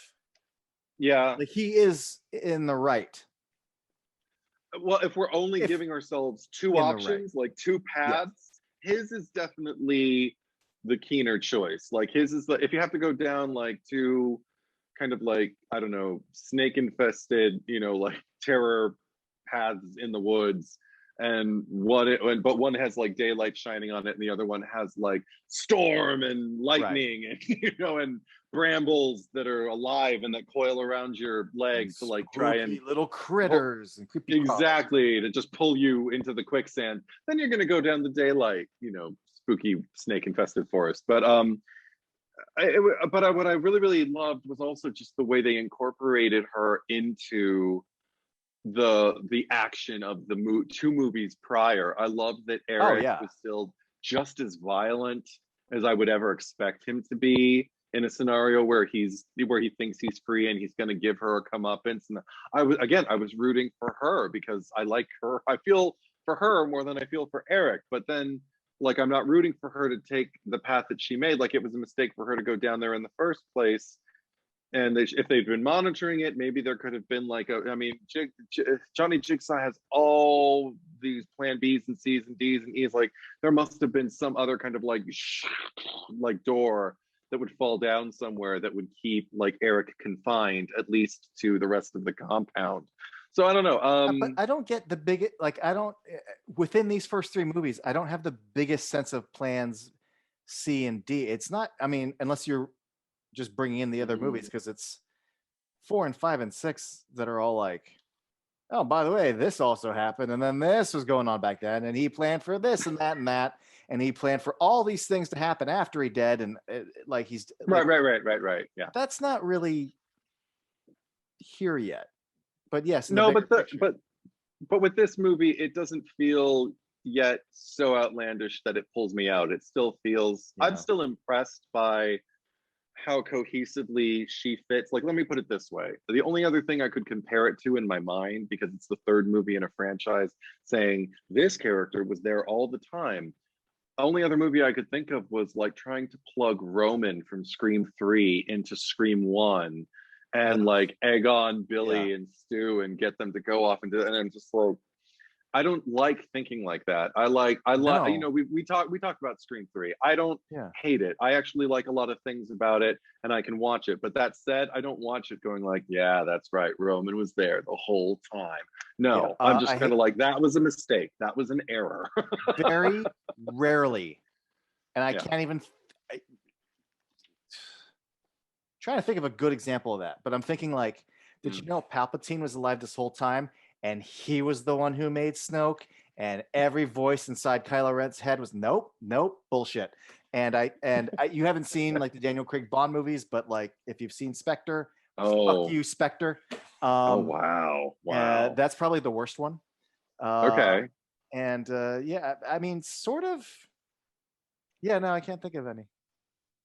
So the way way, you know, you kind of get told that it's not just Johnny Jigsaw, but it was Jigsanda. Yeah, but that makes like, sense. You know, like, yeah, it made sense. I thought so much that happens really even well. in one based on the condition of his health. You're like, how would you, how? Exactly. Yeah.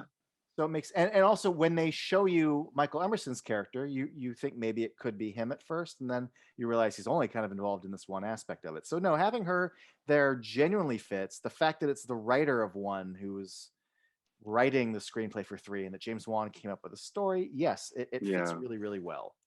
And also a lot of those like showing that she was the one in the pig mask who abducted Adam. Yes, Like yes, yes. Yeah, I liked it. I liked it a lot. unlike other movies where they're like, oh, it wasn't just me, it was also so and so. This one really Yeah. feels like, yeah, how could you not? You couldn't have done this alone.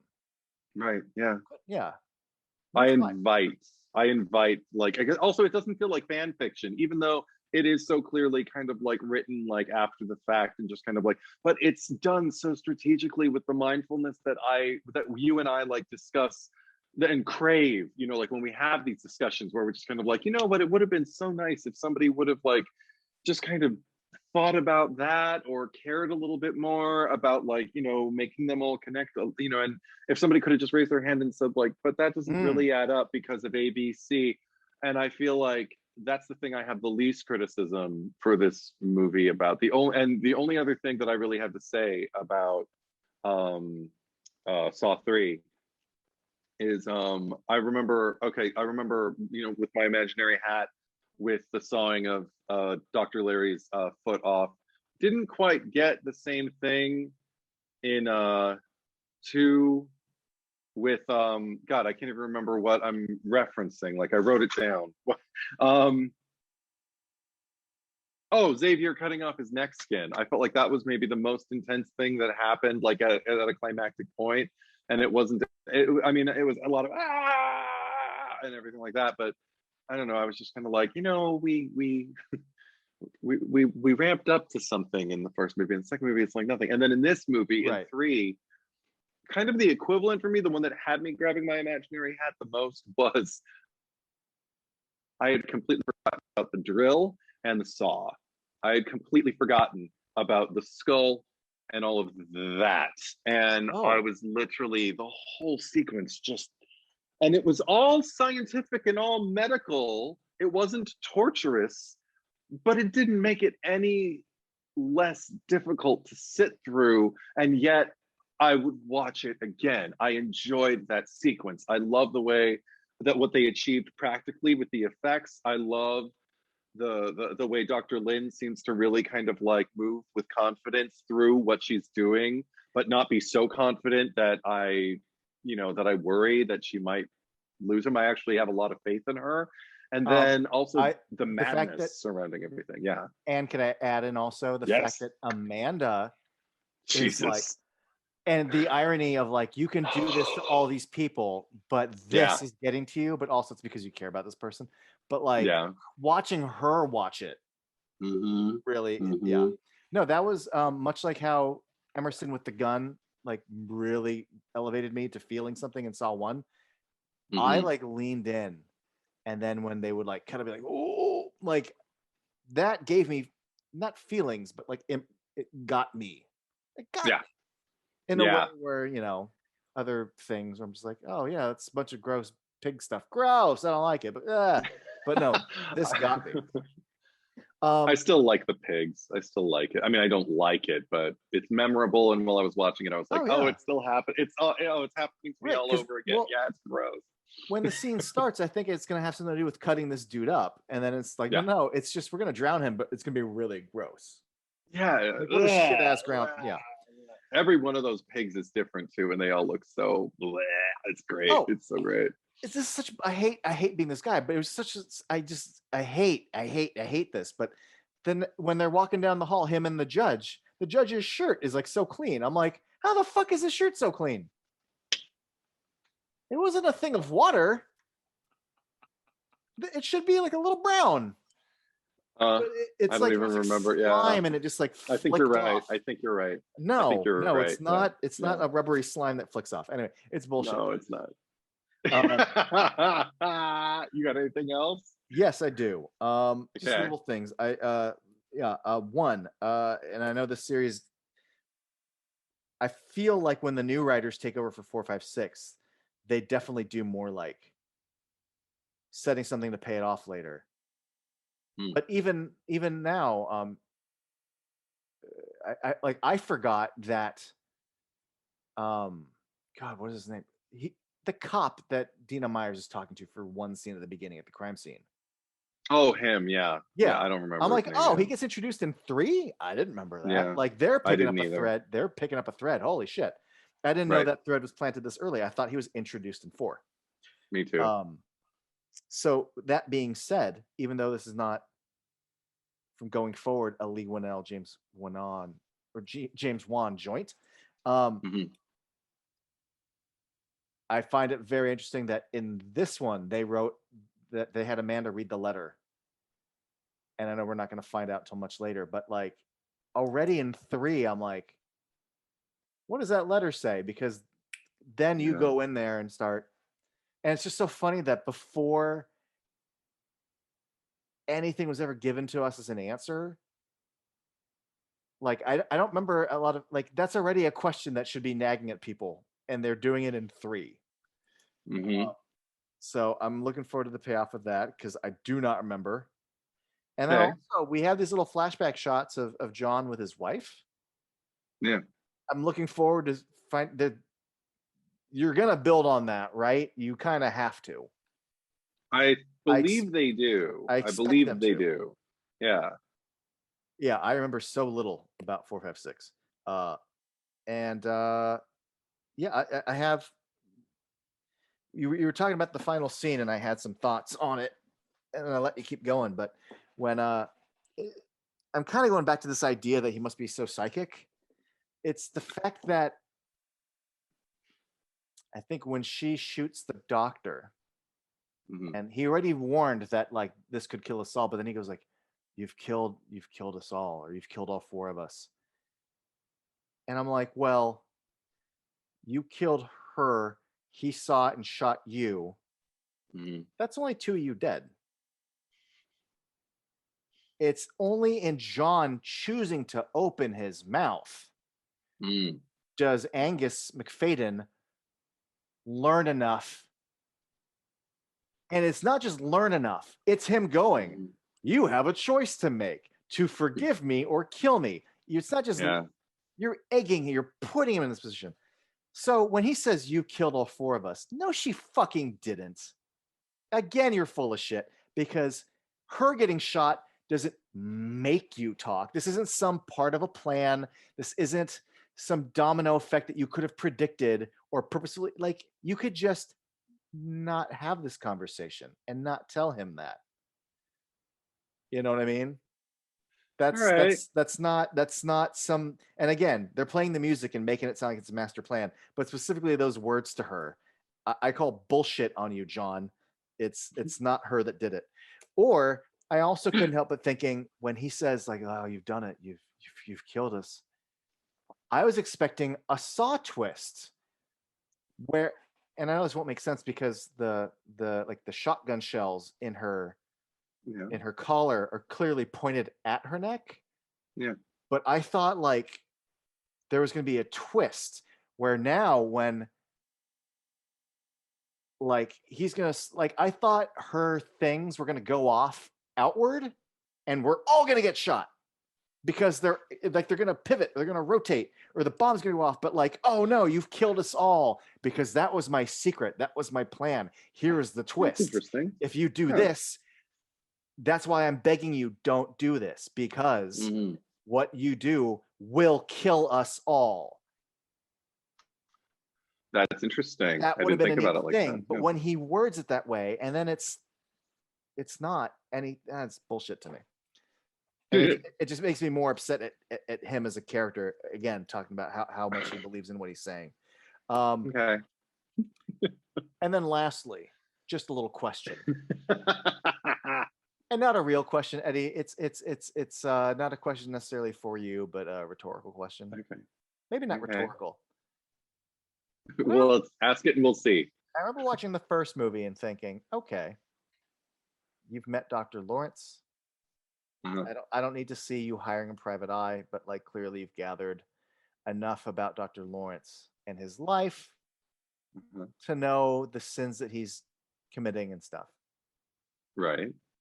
And then I get to 2, and you know enough about all these people, enough Hmm. to like get a house and do this and do that. And then we get to 3, and it's like, why are we getting Dina Meyer's in here? Is this just revenge? Because like, what is?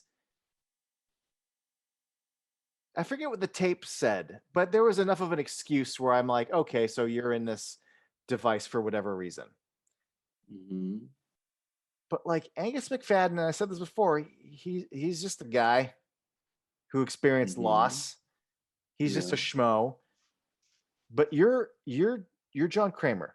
You're old. You're dying. You were able to find out an awful lot about an awful lot of people and personal shit. It's not like he's just going on Facebook and he's like, oh, Angus McFadden, he's not coping well. Like, how does this man know so much about these people's lives and so many of these people's lives? I've never understood. Like, that's like CIA. And when you get to like 4, 5, and 6, and he's pre-planned all this stuff, like he is bugs hidden CIA monitoring. How he's already building all these traps and shit. Yeah. How does he also happen to know so much about all these people? It's like the one thing that's always kind of nagged at me that made him sort of like this mythical, magical man. Because I feel like he's already too busy making all these traps to also know so much about all these people. And they're not public politicians and high-profile people. He's just like a dad whose kid got hit by a car. And John knows enough to find these people and get a warehouse and put them in it. I'm not saying it sucks. I'm not saying it's bullshit. I just don't. It's too magical. I can't. The movie just wants me to go with it, and I've never been able to go with it. Oh, he's capable. Sad. He's capable of too much. No, and you don't see Amanda bringing up dossiers of all these people. I mean, we do get the little police files of people, and that's I don't know. It's always just been a little hard for me. It's funny because to hear you call it magical, like it's something that it doesn't bother me, especially like I feel like I'm going to get this as we move through, but I just thought like, well, he's a cult leader. Like, do we really think that Amanda is the only one he has working for him? She's the only one we've been exposed to thus far who's like kind of like, you know, bonded with him and like who you know like interacts with him and everything like that. But she's the only one we've seen. So I feel like I feel like, if I remember correctly, what's going to get revealed is that there's almost like a secret society of sorts of followers. And I don't know how that manifests, or not even how, but when per se. I have a rough idea of something that happens at some point that reveals something. That's all I'll say. Yeah. I know what you're talking about. But I just always imagined that like he's a cult leader and he's got access to people who feel lost, and we don't know how many of these other traps that he's done for other people and how much help he's had from other people. So I don't know. I just feel kind of like, I don't know. I don't mind it. That might get answered in the sequels. And maybe. Also I don't remember. I mean, you've seen them, so we've already talked about that cop who was at the crime scene who plays such a huge role in the next several. I don't remember if he's also like, oh yeah, I'm investigating these people for you. That would make sense, but we don't know that yet. Again, when you're watching just 1, 2, and 3, and there is no 4, 5, 6 yet. It doesn't bother me. It really doesn't. So I'm sorry. I'm sorry. Yeah, I just think he's already impossibly good at one thing. Yeah. Having warehouses with all these traps and stuff. Impossibly good at it. I have or you could be impossibly good at digging up. It's really hard for me to be like, he could do all this. But yes, if I remember correctly, the cult of Jigsaw also, I don't remember explained that. I felt like we learned of them and that was it. So if I'm supposed to retcon headcanon that, fine. Okay. We'll see. Well, again, it's so much. It's again. This was never like every horror franchise. It was meant to be one. it was meant to be a guy who's kind of like Kevin Spacey in Seven. He sets up this thing for this guy because I probably followed this one person for a while. And here's the thing. And now I'm following this person for a while, and I put her head in a little reverse bear trap. Now I'm following this doctor. It's very simple setups. I don't have that question in the first movie. It's not till you have Right. warehouses and multiple plans and apprentices and multiple apprentices and blah blah blah blah blah blah blah blah. Anyway, I'm glad we're revisiting these. Yeah, me too. Yeah, it's almost. I never thought of this as a time like a time travel thing, but it's like fun to time travel back to like 2006 and be like, oh yeah, this is what horror was. Okay. Yeah, Also, I agree. kind of I talked about in our Scream 4 discussion the look of reboots, Yeah. the color palette, and the grime, and what I call the unnecessary grime. Mm-hmm. You see it in the Texas Chainsaw prequel reboots and stuff. I see that here. Yeah. This was 2004. Mm-hmm. I want to look up, like, technically, when did the remake craze really kick into gear? Mm-hmm. At least to that density of having X many per year. Sure. Because it wouldn't surprise me if someone said, this color palette, these Mm-hmm. types of sets, this Mm-hmm. kind of contrast in lighting is Yeah. succeeding in Saw, and people are liking it. So like that became an influential thing on remakes. Yeah.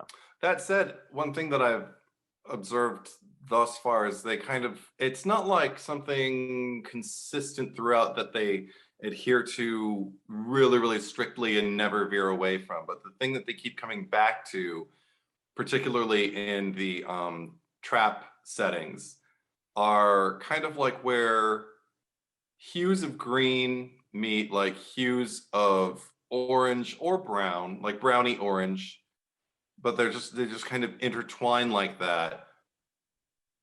And red is used incredibly strategically because it's blood, but it's also like on costumes. Like I find like it was the color of the walls of Dr. Lawrence's home and everything. Like, I mean, there's just like particular places where it appears where red just kind of like, I don't know, just enriches things. Oh, it was in when we followed Adam into his apartment, and all of those walls were red. And then when he got into his little what do you call it? Where you develop photos? I don't know, your photo lab, I guess, whatever. And it's just, and then all of a sudden that was awash in red and everything. I mean, their use of color is something that I've just noticed, at least in these first three films.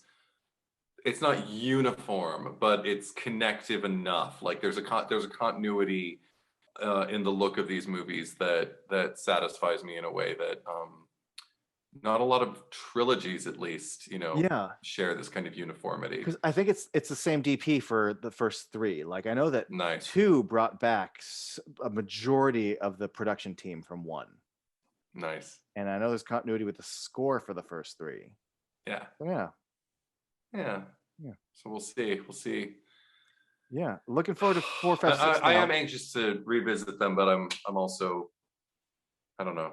Yeah, I'll be curious what happens next, because I do know that it's this, just like how we had this sort of trilogy, the new set of writers for 4, 5, 6. I forget if they wrote 7 as well. But it's kind of like it's their turn now, and the franchise does become a little more torture porny, even more twisty, flashbacky. Like it becomes its own kind of beast. Yeah, and looking forward to that. I'm gonna watch them. Well, and also because I'm also looking forward to seeing because I don't remember exactly what the gimmicks are with the structure of the traps and the intentions of Jigsaw's plan, because like 1, 2 dudes in a room, they're trapped and have to get themselves out. 2 is like, we're here, we should work together to get these syringes that are a vaccine that will save us. Completely different from 1. It's a trap house, not a trap room. 3 is one man wandering, and the traps. The first one, it's our trap we need to get out. The third one now is a man having to pass judgment to get other people out of traps. Each movie is distinctly different with its MO. I don't know how different 4 and 5 and 6 and 7 get. I don't recall, or if they start to become a regurgitated, here's a group of people and we have to get, like, it's been a while. So I'm looking forward to seeing what gets redundant or what stays fresh. I will say, if I remember correctly, I think the dual storylines get abandoned from here on out, at least for the next 2 movies. But if they stay incorporated, I don't remember how. Because I remember the big twist of 4. I remember that. Okay. And I don't. And I remember 6 being a solid sequel thematically. I don't want to get too ahead of ourselves, but no, we won't. But I remember 6 going like, these, oh. Yeah. But yeah, just the fact that these first 3 movies have like walked like 2 lines, like we basically kind of follow everything that's going on with Lawrence and Adam in their particular, vicinity, and then there's like the Danny Glover section, which is connected, but also largely kind of its own thing for a while. And then 2 and 3 are really, yeah. I mean, 2 has the timey-wimey, and then 3 is more like, here's this and this, and then it turns out he ends up here with all of you. I like the way 3 ends, though. It takes me back to the first movie, the fact that it ends, but it doesn't. Except the fact that it just kind of opens up to like, there's just going to be more movie. I don't know.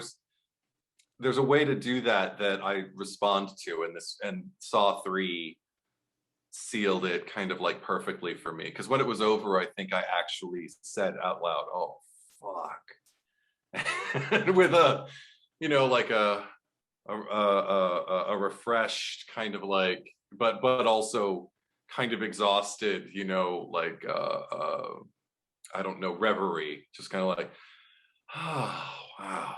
And I was glad I took a nap earlier today. Since I might have had nothing more to give. But anyway, yeah. So there you go. Well, in a nutshell, that's how I feel. If you want to hear us talk about Saw 4, 5, and 6, tune in next time. Thanks for joining me, Eddie. Yeah. Thank you. Yeah. And thank you for suggesting this, because this has been on my mind, but you are the one who said, hey, we should do the Saw movies right now. I'm like, okay, let's do it. So yeah, thanks. You can find us on social media at movies we're talking about. I'll put up the links right now. Thanks again. Bye.